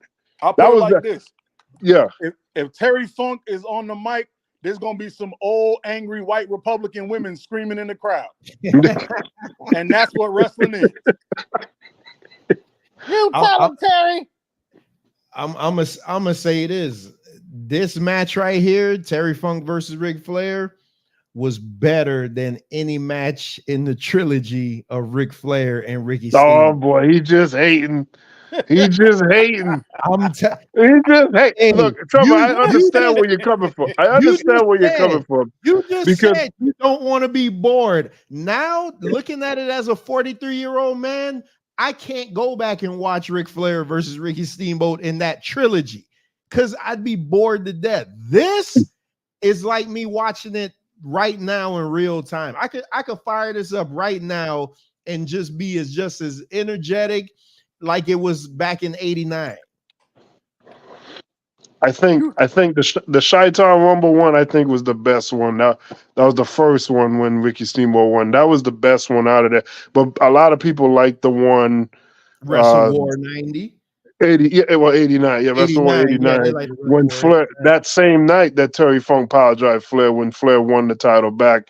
I think the Clash of the Champions one, the middle one, that's the one that Ricky Steamboat made Flair submit with the chicken wing. So, and that was a 2 out of 3 falls. That was probably the longest one and maybe the most tedious, but it has a surprising legit ending when Ricky Steamboat made him submit with the double arm chicken wing.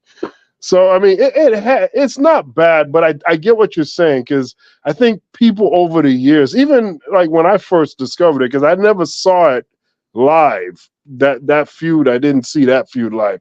I was there to watch Terry Funk in the Clash of Champions. That was later on in the year. But earlier in the year in '89, I wasn't as into NWA WCW as I was towards the end when Terry Funk got there. And you know, I understand fully where you're coming from because I watched the match and you hear all the hype before you even watch the match. And I think that might have something to do with it as well because you're waiting for something to happen at certain times because there are some rest spots in that match that kind of slow it down and whatnot. And the match, I mean, it's damn near 60 minutes. I think it went like 45, 50 minutes long. So that's another issue with it. But it's still good. I wouldn't bash it. But is it the all-time epic stuff? No. But they make it out to seem that way. Cat, you talk about the time and I'm man, you see how civil we are tonight. And I agree with your assessment. Just like last week, I had to when you broke down that LA Knight thing, I had to be like, well, damn, that made too much sense. I was even thinking about that on the way home today, but whatever. Hey, you talk about time.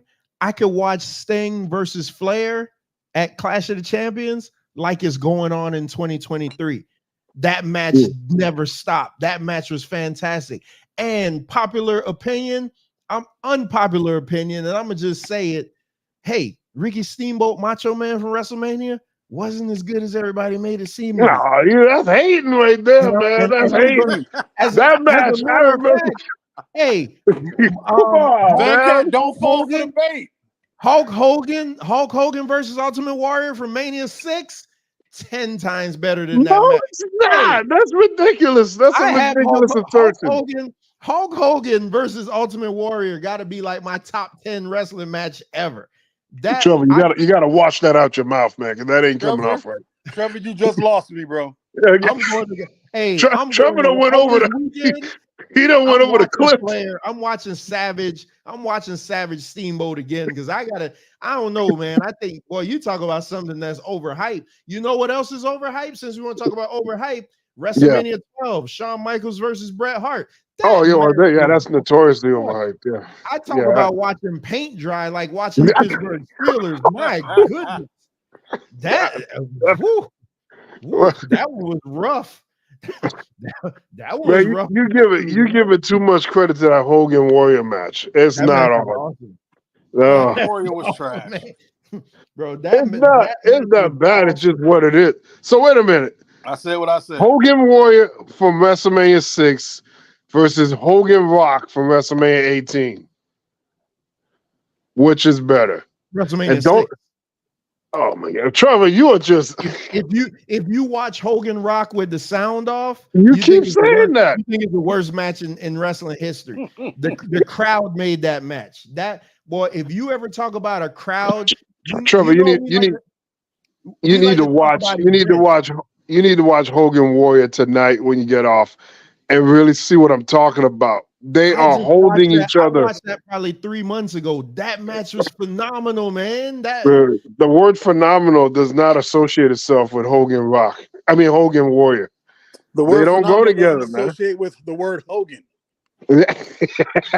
y'all gonna stay off of Hulk Hogan now. Hold on. I'm telling you, you need to rewatch that and objectively look at that match, man, because I think there's a lot of nostalgia in your eyes when you think about it. It's not what it's cracked up to be. It's not bad. It's whatever. And like I don't try to be too critical on older stuff because you're putting unfair expectations and comparisons to things that have had the chance to evolve and whatnot. But even in the day, that 1990, there's a lot of matches. If you just look at the year 1990 in WWF and NWA, WCW at that time, there was a lot better matches. The thing that makes Hogan Warrior so good is really the ending and the fact that Hogan got pinned clean. And even with the pin clean, the clean pin at the end, he still pushed off at the very end. He couldn't just let it be, so because he's that petty. But that's mainly why we feel good about that match is because he got a clean pin on Hogan because nobody else got it. All I see is 12-year-old Trevor with the little yellow armband that says brother. With his little wait till you see the shirt. Wait till you see the shirt that I'm getting Friday. No, don't tell me it's the yellow Hulk Rules shirt. It better not be that. It probably already got the rip in the top so he can rip it apart and not have to use actual muscles. When we were in Orlando, I doubled back twice to go to his shop up there because our hotel was right on the same street as the shop, but he wasn't there. So top Ric Flair, top three matches right off my head. This one, the one with him and Sting at Clash of the Champions, and the one with him and Vader at Super Brawl. You notice I didn't throw none with Ricky Steamboat. No, not Super Brawl. What was the second one? Starcade. That was Starcade, the one where they followed Vader bloody his house? Yeah. Starcade 93. Yeah, that Vader busted his mouth open. That's one of the most underrated. And see, now y'all want Vader's that guy. Now y'all want to make me start back doing theme shows again, where I had to go back and watch this stuff. But I'm damn sure watching Savage Steamboat this weekend because watch it. It is really great. It's not as good as why everybody thought it was great because at the time false finishes wasn't the thing, and they had. Well, that's exactly, and that's why it should be held up because you didn't see that, and I'm thinking about the match in the day and around that time period. We didn't see matches like that. We rewind back, you won't really see a match that is conducted in that manner. Like we gonna have to do that that's got to mean something. We're gonna have to do a live watch along for that one. Yeah, we need, and it's a way to do it because I notice these guys are doing the same thing. Like a lot of the wrestling podcasters that live stream on YouTube, they're like playing the matches, but they're like blurring or obstructing some of it. So you watch it, but then you have some motion going on. We could do a live watch along. Hell, we could do that. Macho Man versus Ric Flair at WrestleMania. That's trash. Was 10 times better than Macho Man Steamboat. Can we get some great Muda love? Yeah, Muda was great. Muda, hell, shout out to MD. I know that's his favorite wrestler. So the great line from this though, before I didn't think it was gonna go this long on this one, but the greatest line from this was at this time where Terry Funk was in this figure four. He was in the figure four for about 3 minutes at this point, and he was like, "Oh my God, I could feel my legs snapping. Oh my God!" And the referee just steady putting the mic in his face. He's like, "Oh my God!" He said, my leg's gonna break." He said, "My leg's gonna break," and Ric Flair was like, "Shut up and say it." And then he was like, "Yes, yes, I quit." And then that's the greatest thing ever. Like, bro, man, when wrestling is done right, it ain't nothing better than this. Like, I don't know. That's why I don't even, when they say what they want to say, whatever, man. Wait till you see the big goal and the big eagle. They all coming. And my newest shirt that I just got too. I got a WrestleMania 3 Hulk Hogan versus Andre the Giant shirt. That should be here Friday. That match was terrible, but that match was a spectacle. I was about to say another overrated joint. Yeah, that shouldn't have been rated in anybody's top 1,000. That match was terrible. That match was horrendous. All right, so finally we're at the title of the show. Let's get in to what we came to talk about, and I do plan on watching this because AEW, again, I've said it since I started watching. AEW Collision is consistently the best wrestling show on TV. Their owner is terrible. There you go. I got zero idea what the hell he's doing. Well, hey, Trevor, it's just funny though. They're doing it on Saturday, but all year long they've been doing them on Sunday. They normally do it on Sunday, right? Yeah. Like, so why is this show in particular on a Saturday? I don't get it. Unless the arena was booked on a Sunday and they had to do it on a Saturday. They're playing at the Forum, so yeah, the Lakers are probably playing. The Lakers don't play at Forum anymore. Oh, they play at Staples. Hey, well, that's why the basketball show won't have me on it because but yeah, I didn't. Khan does not know what continuity means. No, but you're right, Venkat, because I was thinking, that face to face. Yeah, that face to face with Sheeta and Tony Storm was awesome. Sheeta was showing leg and everything. I'm like, damn, okay. Bones was right. She do have a little shape on her. Sheeta got a little chunk, boy. Stop playing. Yeah, you would have never told because of this foolishness they have her wearing. But yeah, she. What is the MD saying about this political expose in 2024? Is that a new show? Yeah, because I gave him the wrench, the moderator stick. So he I guess he's thinking about doing a political expose. Well, hey, that's even better. We need to get that going. Yeah, that's great. Yeah, man. Like, real quick though. Yeah, there is a bunch of stuff coming up on the channel next year. The debates aren't going anywhere. We got Man Talk Monday. I will be doing my movie review on Hustle and Flow sometime in December. We will be doing a full review on Baby Boy in January 8th because the first Monday in January is January 1st. So we'll do it on January 8th. But y'all make sure and tune in to Man Talk Monday, not this Monday because we're taking a break off. But the following Monday, we are finally going to touch on the topic that has been taboo and nobody wants to talk about it, but we're damn sure going to talk about it. We're going to talk about the age gap in dating. And, you got 40-year-old guys dating 18-year-old women and things like that. So y'all know how we do it. We going to ride out on this one. So we will be touching on that in 2 weeks' time. I don't think you want me to answer that question. This save it for Monday. You saw the video, right? Yeah, I sent you the video. Maybe. When'd you send it? Yeah. No, I put the video in the group. Kevin sent me a video for us to look at. Kevin, the one who wanted us to break this down. But, my boss is at work today, so nah. Yeah, well, look in the group. You'll see the video and you'll see why I'm going here. So let's get into this Full Gear card so we can get. I know Nurabomb. So we got 15 minutes before Nurabomb has to leave because I know he God forbid he would watch it on DVR, but he got to be out at 8. So I respect his time.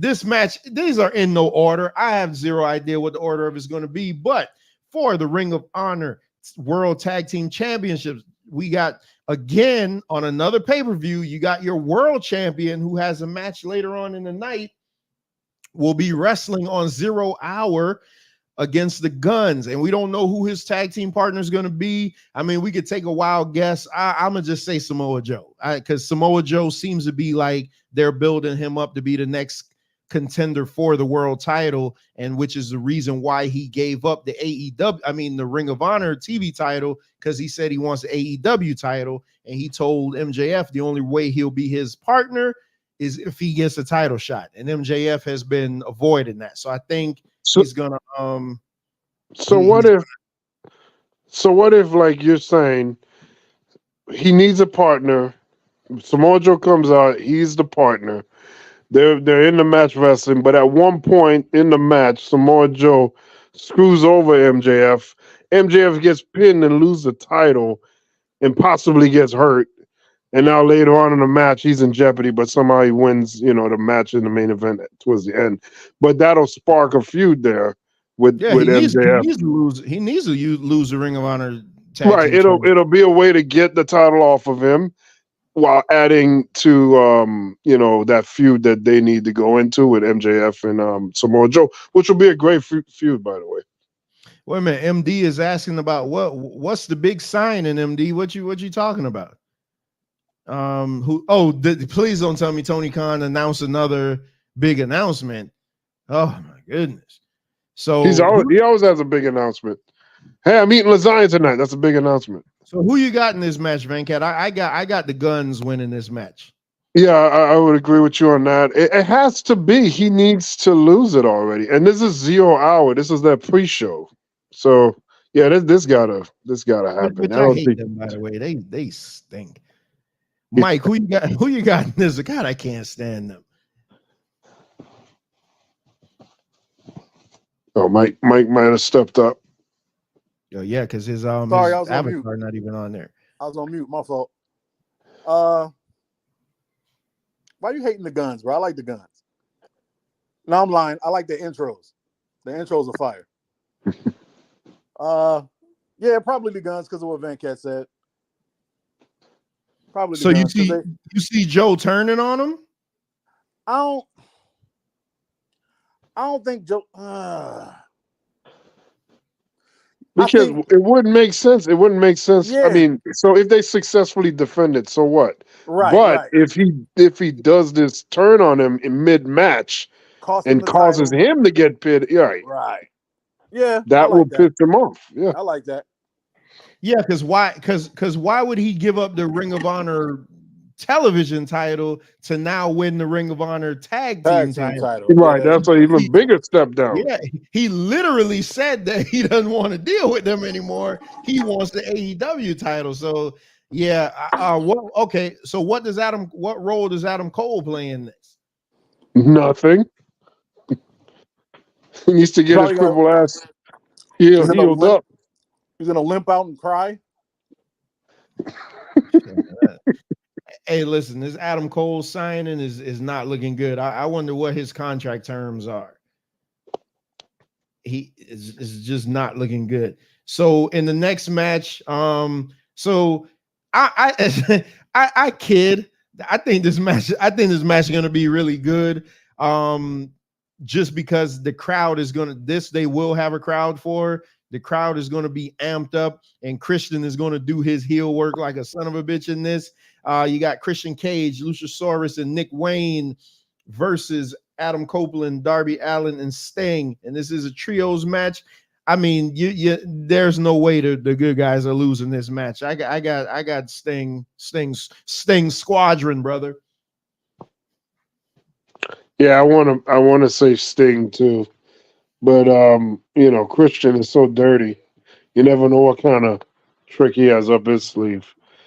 I'm cautiously gonna say Sting Squadron. I'm going Christian all day. I never turn my back on Christian. I like how he's just running with the Sting Squadron. Hey, speaking of wrestling reviews, if y'all want to hear like a most in-depth wrestling review, check out the podcast where we went over Wrestle War 1992, the greatest War Games match of all time. That was a tremendous breakdown. 1992. All right, so let's keep it moving then. All right, so here go another dude I came around on. And I'm not talking about the ball spot guy. I'm talking about OC versus John Moxley. So the way what was it? Dynamite went off the air. You had Claudio coming up short against OC for the what does he have? The international championship, and then out of nowhere, the worst wrestler in the world. But PWI told me he was number 3. So sir, less on my dog. Show you how much credibility they got, and he just opened up a can of whoop ass on Orange Cassidy. I want Orange Cassidy to beat the brakes off this guy, but I know it ain't gonna happen because it's gotta happen. In some strange world, to everybody thinks Moxley is so over. I'm going Cassidy, but you know my heart tells me Moxley's gonna win this. OC all day. That's right. That's right. It's got to be Orange Cassidy. They gotta build this guy up, man. Moxley had his time. I think his record last week, they said his record was like 27-1 or something like that. Yeah, he lost one time since getting the title. Yep. Yeah, this guy been. That's why I like where they had. That's why I like that they show records, because at least I'd be like, okay, well, if I don't know this guy, I'm like, well, damn, this guy's a big deal. Just show me, make something up. Goldberg did it. Just make something up. 4,000,001. Yeah, Goldberg ain't had no damn 200+ matches. Hey, they did house shows back then, sir. They did house shows.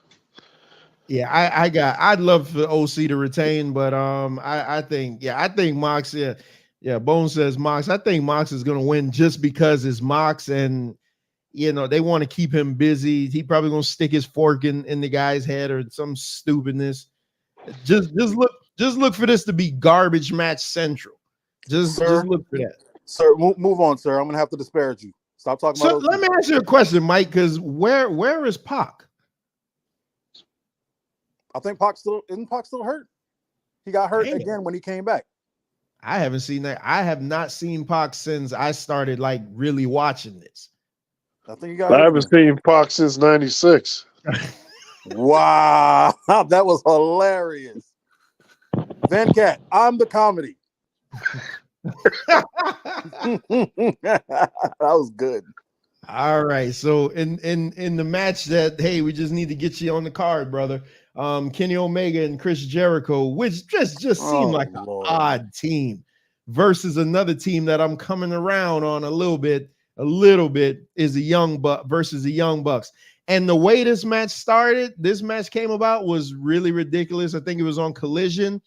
Kenny Omega and Jericho were backstage talking. The Young Bucks came up and were like, "Hey, you're spending too much time with him."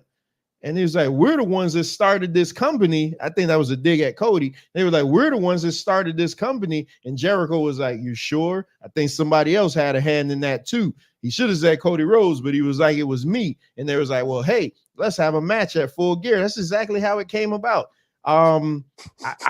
I think it's going to be good. I think it's going to be good because again, I watch this now, so I'm not disparaging Kenny Omega. Kenny Omega is not for me because Kenny Omega acts too dainty for me. He's not for me. The Young Bucks have cut down on the super kicks, so it's all good now. But I got the Young Bucks. I got the Young Bucks winning this. Because if anything, they'll set up a Omega versus Jericho feud or something off of this. So I'm going Young Bucks. I'm picking Kenny Omega and Chris Jericho. I hopefully the Bucks doesn't win this. They shouldn't win this. The Bucks have to win this. They have to win this. Why do they have to win this? Jericho need to have something to beef over. The Young Bucks ain't gonna beef. They're not gonna split them up. The Young Bucks are the greatest. There's only one tag team that the Young Bucks are allowed to lose to. We all know who that is. I ain't got to say it. FTR, the best tag team in wrestling. So here's the thing too.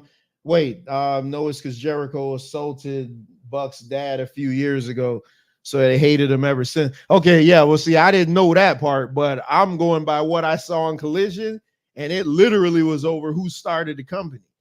So, I mean, God, they should have mentioned that, because I would have been like, oh, okay, yeah, you owe him one. They argue about that all the time, though, because Jericho always butts in when the executive VPs come in. They were doing that when Cody was there. So I got the Young Bucks, which I think the Young Bucks should have been in this match that's coming up next, but whatever.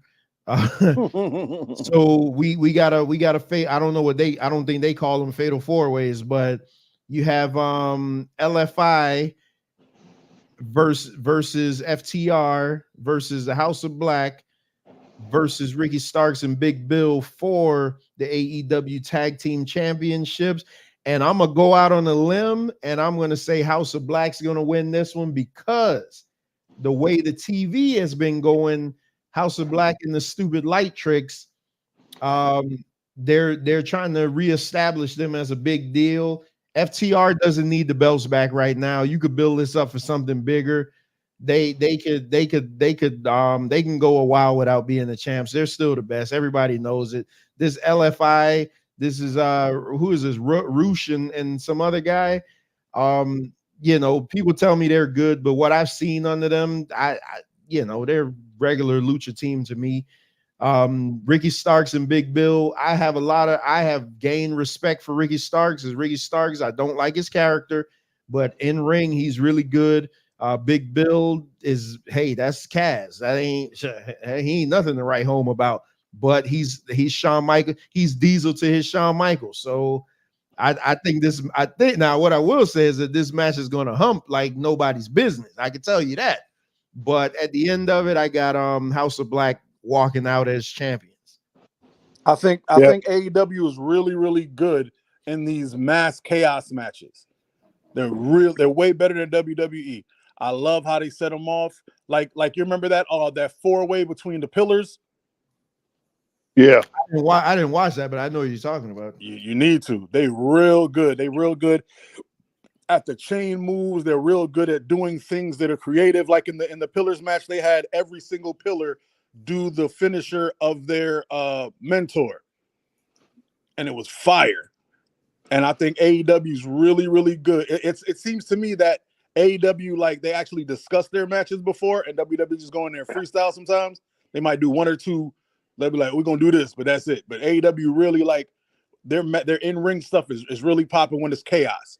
And I think House of Black is definitely going to come out on top, because Ricky Starks and Big Bill does not need to be a team. That needs to stop. FTR does not need it. And LFI need to go back to the luchador. I'm going to be nice. But House of Black's definitely going to take that. Bones is right. They got to keep him happy. And he already can't look at Zelina as much anymore because all the scheduling. So they got to keep him happy with wins. Yeah, I would agree. House of Black seems to be the most legitimate tag team here to win it, because for the reason. Okay. I'm glad you finished that, because I was about to say, what? No, I don't mean like best overall. I just mean like, as far as on the tag team scene right now, they the ones that really need to have that belt right now. FTR, the former champions. Ricky Starks and Big Bill seem to be transitional champions, and they're not there for the luchadors yet. They're not really ready for that yet. So I think this is all to build House of Black. So yeah, I'll go House of Black on that one too. So one thing I did want to say, this was from Collision. I did want to mention this. I didn't have a picture of it because I couldn't find it. There was a really stupid segment on Collision. So Powerhouse Hobbs beat up a Ham and Egger. Shout out to Bobby the Brain Heenan, and Big Show was on commentary. So Powerhouse Hobbs goes over to him talking crap, and then he flips the table over on him. And you have what's his name? What's the jackal? What's his name? Don Callis is saying, he's like, oh, nobody's bigger than Hobbs, nobody's stronger than Hobbs. And Big Show just sitting there, and then he stands up, and Hobbs just cowers. He doesn't even get in his face or nothing. And I know they're setting it up for tonight, because tonight they're supposed to be having this fatal whatever type of match with Jericho, and Big Show was one of his partners. But I just thought that was really weird, man. You had Hobbs doing all that wolfing, and then Big Show, all he had to do was stand up, and then he was just, it's like he just walked away, like he just punked out. I don't know. So and you know, Big Show can barely stand up. Don't do that. Well, what else? Big Show standing up was the best he could do. So let me. Okay, well, I mean, that'd be a whole nother conversation. But why you got Big Show in this match then, bro? Have you seen Bone Crusher lately? That's how Big Show looked. Yeah, the rapper. That's how Big Show looked when he tried to walk. Yeah, and Big Show haven't been able to walk in like 10 years. He walks very lumbering. That's what I'm saying. That's what I'm saying about AEW. And everybody always make it seem like I'm criticizing. I'm not criticizing. They got a fantastic young talent roster. I would rather see Miro in a match. Right. Oh God. And speaking of Miro, why do they have Lana parading around with every other wrestler but Miro? Like in Collision, she's with Andrade now? Like what the hell's going on? Because Miro doesn't believe she's real. It's some stupid storyline. Doesn't believe she's real. That, man. Like that's what I'm saying, man. Put them back together and get Miro on my damn TV. Like get him on the TV. And then she tell him, you can't see me. I mean, God, like, you're not real. Less on Miro. Leave Miro alone. Man, I hope that ain't the damn storyline. So for the AEW Women's World Championship, you got Hikaru Shida versus Timeless Toni Storm. I mean, Toni Storm got to win this. I mean, hey, Toni Storm. Yeah, she has to. They're building her up, so she got to win this. Toni Storm, top 5 Woody in all of wrestling. Man, bump Toni Storm. I'm all about Shida. You think Shida gonna beat Toni Storm? No, we talking about Woody. Oh no, she ain't got nothing on. Oh. Man, you better go somewhere. Sheeta's that's my Asian boo-boo. But Mike, they haven't been building her up for nothing. Like she's a champion, but all the promos, everything been about Toni Storm. Toni Storm's gonna win. I'm talking about the thing they did this week was awesome. Having both of them sitting there in black and white, that was fantastic. But finally, bro, Sheeta's not gonna win. I've accepted that, but Sheeta's bad. That's my book. Yeah, see, look at MD said Toni Storm. I'm telling you, Toni Storm. Hey, when I always talk about superstar, I always talk about that it factor. She has that it factor. Sir, the only reason Toni Storm is doing this is because Britt is on hiatus. I'd rather see Toni over Britt Baker. That's nice to say. I'm talking about what the universe says. The AEW universe, they love them some DMD. When DMD is in her bad girl bag, she is unstoppable. She held that thing for about, 2 years? She was running that division. But in ring, she's not better than Toni Storm. I don't think Toni Storm's that good. I mean, that's debatable, but I'm just saying Britt Baker. That means that's my way of saying Britt Baker, outside of being a great character, isn't good at all. You mean like half the WWE roster? Nah, see, you full of cap. WWE got the best women's roster. I mean, let's not even do that. Man, Britt Baker is not bad. She's not. She just wants to hate. Britt Baker's not on the level of Toni Storm. Toni Storm was supposed to win the CWC, but she didn't want to sign the contract. Toni Storm is awesome outside of character and everything. Let's not even talk about the fantastic characters she's playing. Her in-ring wrestling ability, those British women are like, she's awesome. Just wait till she's good. I like her. She's good. So Bones is saying Tony's better overall, but Britt Baker got more fans. I guess. Yep. I guess. I mean, I just started watching like 3 months ago, so I guess. But wait till Mercedes shows up. I like Britt Baker. That may MD. Maybe that's the maybe that's the signing. Mercedes. Well, no, Mercedes says she's not coming back to 2024. So she'll I mean, you mean a month and a half? Yeah, they still could announce a signing though, but well, we don't know when in 2024. We don't know January or hey, when Mercedes show up, ask you a question. You think Naomi could wrestle? No. Oh, okay. I wanted to see where you were. Like, come on, son. Don't try me. Don't try me. I was because anybody doing the booty, whatever it is, as a finisher, ass base offense. You feel me? I know she's like tangentially related to Rikishi, but stop it. That was a booty joke. Nobody got that? ABO. So who y'all got? I got Tony Storm. I mean, I got Tony's Storm. gonna win. Like when you say win, you mean win the championship or just win the match? No, win the championship. She's gonna win the belt. They've been positioning her ever since they kicked her out of the Outcast. Nah, she's gonna get it. Man, I'll go with Tony Storm as well. I like Tony Storm. I think maybe her time to do it. No, she's good. She's good though. Yeah, she all right. Speaking of not good, that's Saraya. Not good. Usually. Paige, not good. Not good at all. Is she hurt again? I don't know if she's hurt. I just I think she just lost her time, bro. She lost her time. You talk about who need to go do OnlyFans is her. Hey, she already did for free. Nobody, y'all ain't gonna. That was hilarious. Well, I was stuck reading. I was stuck reading what MD said. So Trinity, besides Bianca, is the most athletic female wrestler today. I would say so, but that doesn't mean she's any good though. Which is why it's a waste that nobody trained her to wrestle.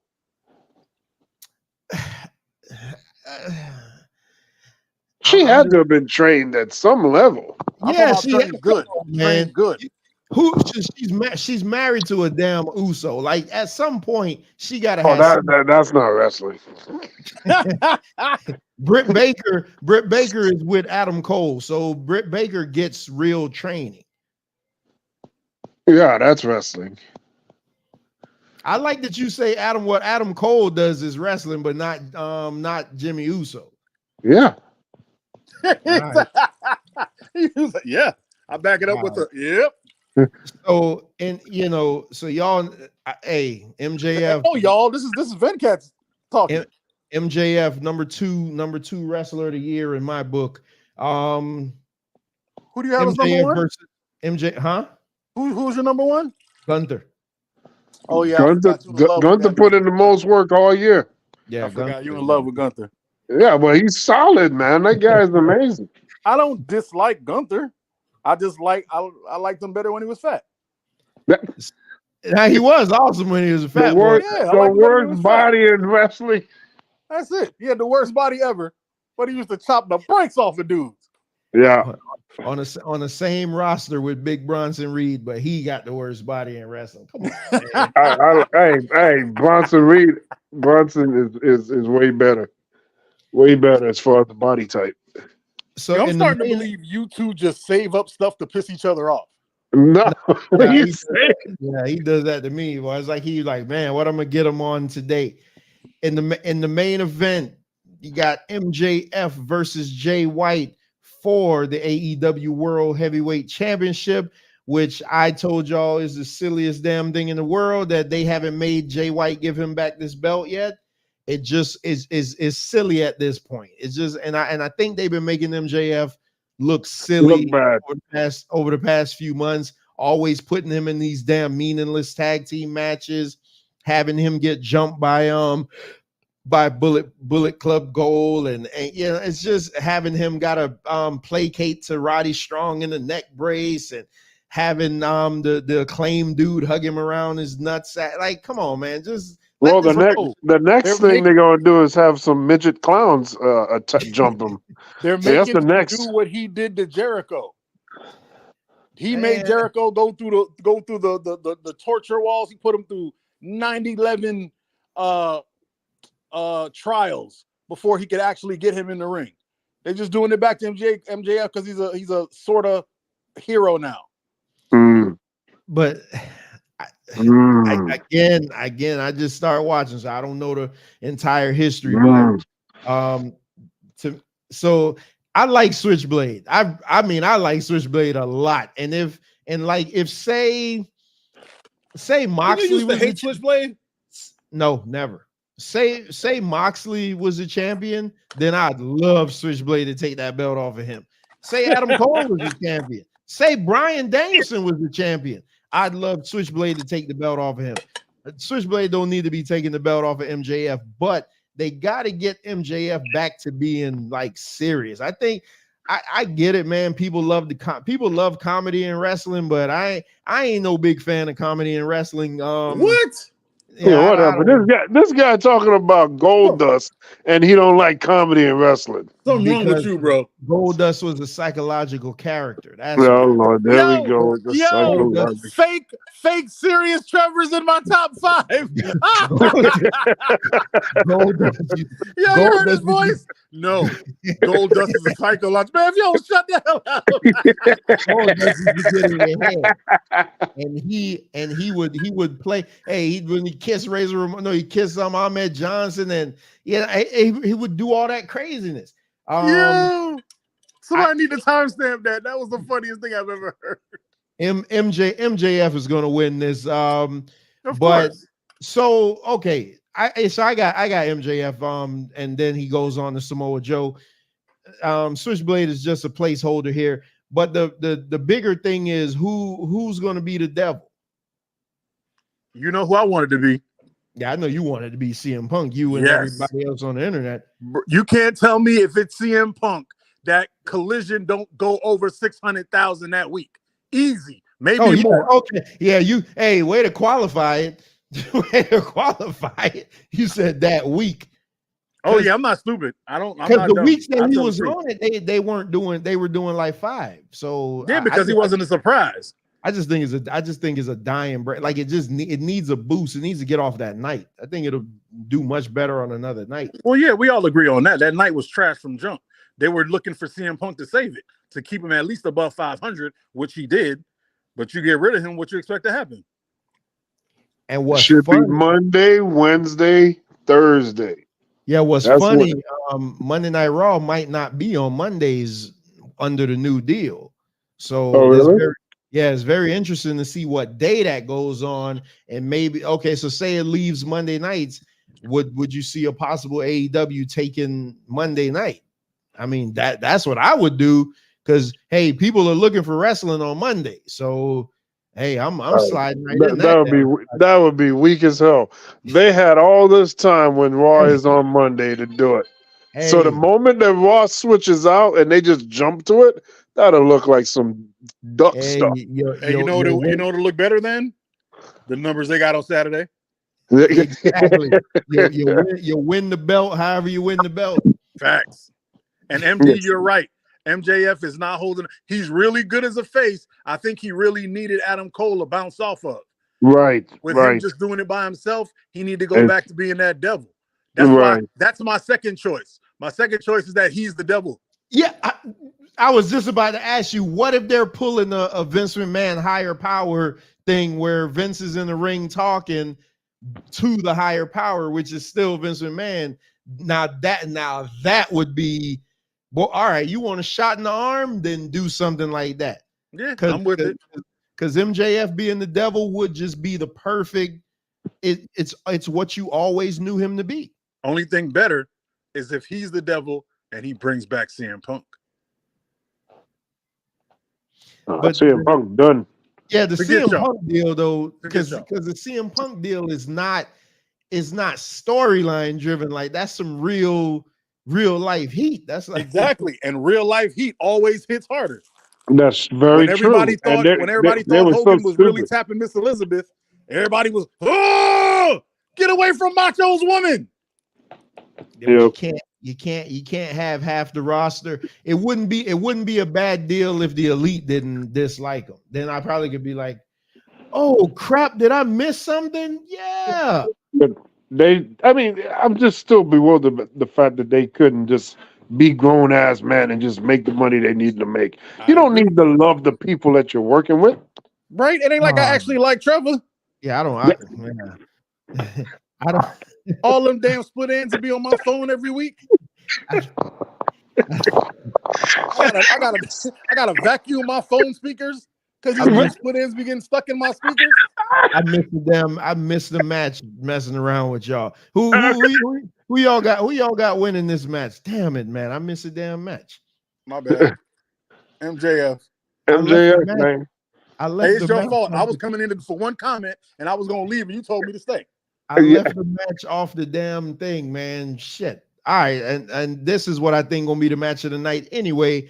Hangman Page versus Swerve in a Texas death match, which Swerve got to win this, and Hangman need to go away and learn a new hole. He's you talk about being bland toast with nothing on it. That's who that is. No avocado? No. We need avocados on the toast, man. Yeah, no, I don't like. I don't like. No, Hangman to me is just Hangman is any generic. You know what? Hangman Page is Magnum TA minus the TA, just a Magnum. Oh, I was gonna say Terry Funk without the funk.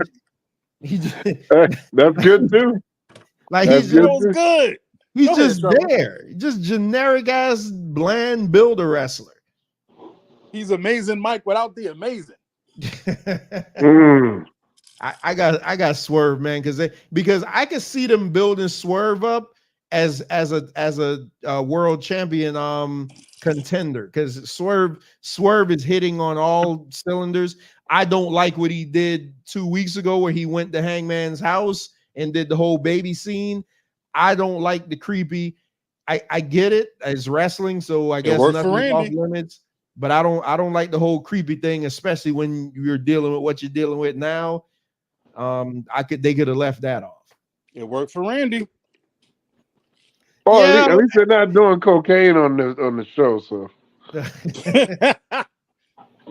hey, I told y'all I think it was a couple shows that I was on ago, that this is the only person I see either show proactive. Well, him and OC.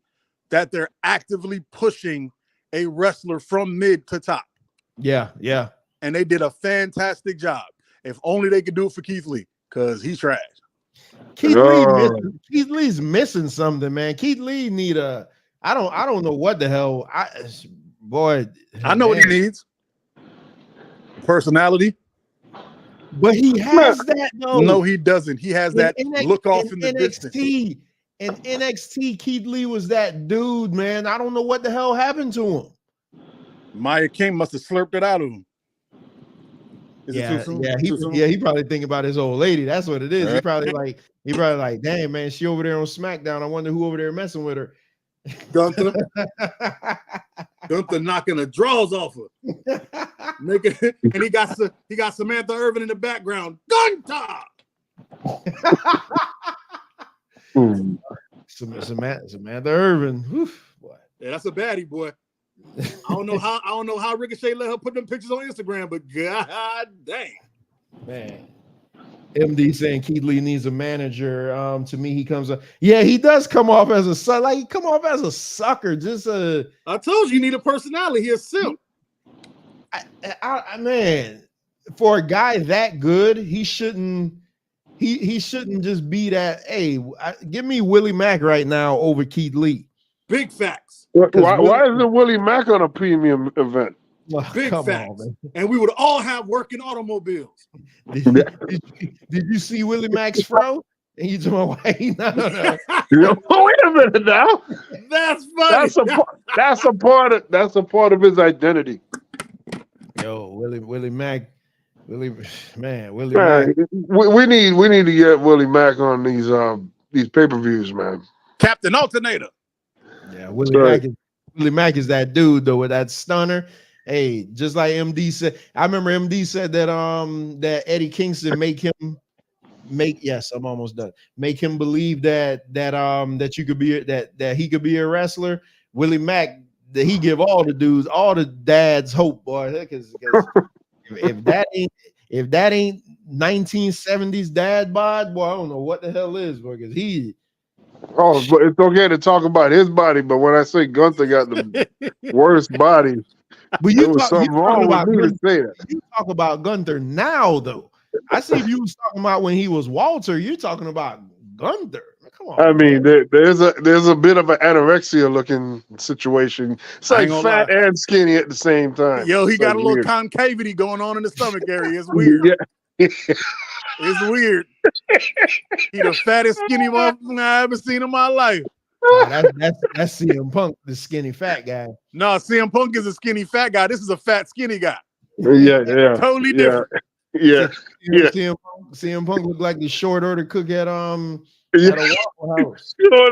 No, he the short order cook at a Waffle House that eats off the sides. He trims the sides and eats them while he cooking. You're not gonna need the edge of this toast. They're not gonna need this.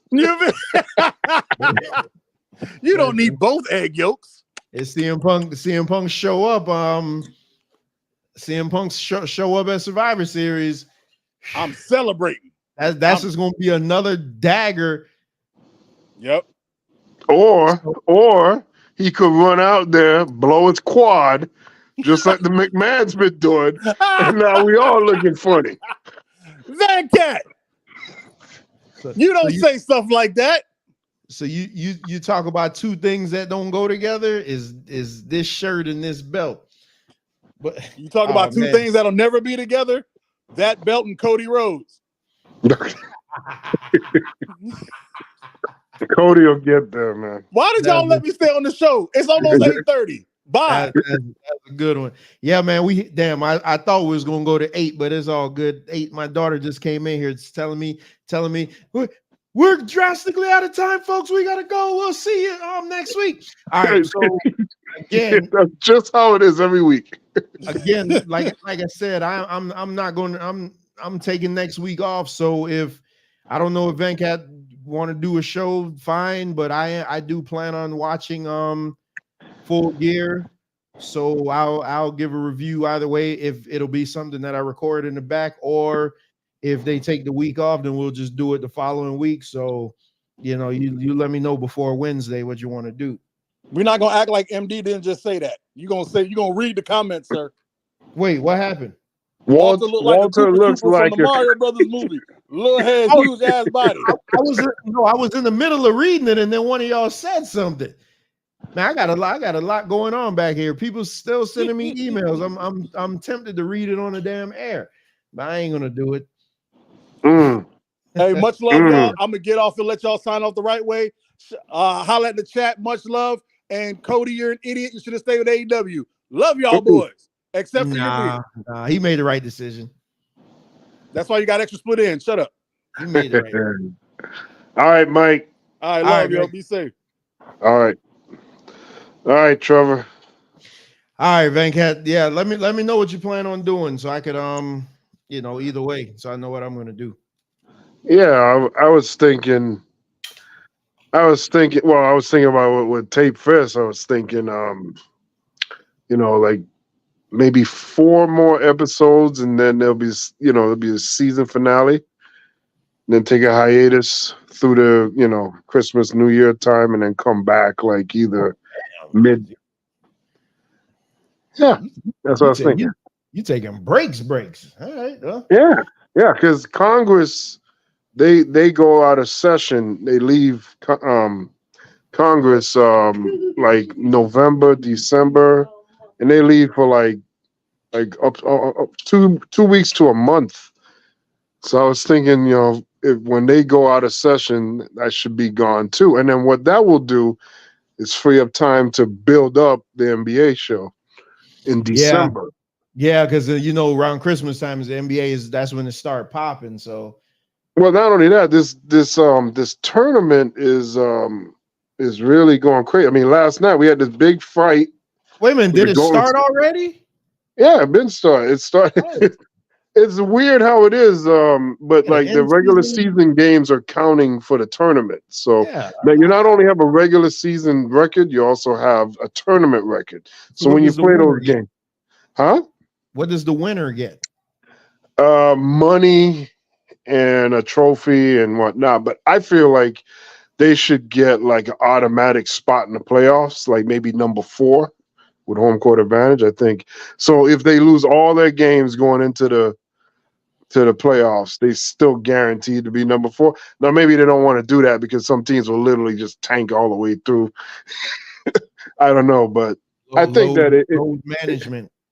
Right, yeah, I know. So it sucks, but it would have been a nice thing to win that, and then you get like a nice footing in the playoffs. Maybe guaranteed 8, like you're number 8 or guaranteed number 7, something that just signifies you are a playoff team regardless. But it's interesting. They had a fight last night. Right in the beginning of the game, Golden State Warriors, Minnesota Timberwolves. Was that the fight? Okay, that was the thing where they were saying Triple H was calling Draymond because I guess he put a chokehold on somebody. Yeah, Draymond was choking the guy, and then he actually was like asking the ref, like, what happened? What did I do? You just choked this guy for a good 2 minutes. And then he acts like he doesn't know why the ref is like kicking him out of the game. Friggin' Klay Thompson's jersey got ripped. I mean, it was just wild, man. But there's a lot going on in the NBA right now, so it'll be good to get that show going. Be good to get that show going. Like aiming for like December, sometime in December, I think will be good. I have ideas about what to do and like how I want it to be presented, but all right, that's cool. I'm gonna try out the I already put them up here and tried them out just so I can see them. I'm gonna use the Bible timers tomorrow. Yeah, we got a debate tomorrow, so those guys will be able to see it. So yeah. But let me get out of here, man, because I haven't had my dinner yet. My daughter wants me to come watch TV with her. All right, peace out, Venkat. All right, have a go. All right. Well, Straight Talk Society, there you have it. Another fantastic episode of Wrestling with Reality. Tomorrow night we will have the debate. Peace out, Bones. Tomorrow we will have the debate between Reginald Young and Peter Cox over here on this same channel at 6 o'clock p.m. Eastern. Make sure that you're in the building. That is going to be a great subjective debate. So I can't wait to see what those two guys bring in this debate. So I'm about to get out of here. We'll let you guys know what we're gonna do, or just tune into the channel. Make sure you subscribe so you can see if we're gonna do the show next week or if we're gonna push it to the following week. We will have the Dolphins deep dive this Sunday after the Dolphins versus the Raiders game. Any other announcements? I think I'll drop it tomorrow. Until then, I leave you with these words: always seek out the truth for yourself, because if not, you'll fall victim to other people's interpretations of them. Till tomorrow night, peace. And the bitch now the whole world can acknowledge me. You'll get the shit. You'll be knee deep in the shit. Brother, I'm gonna take you home.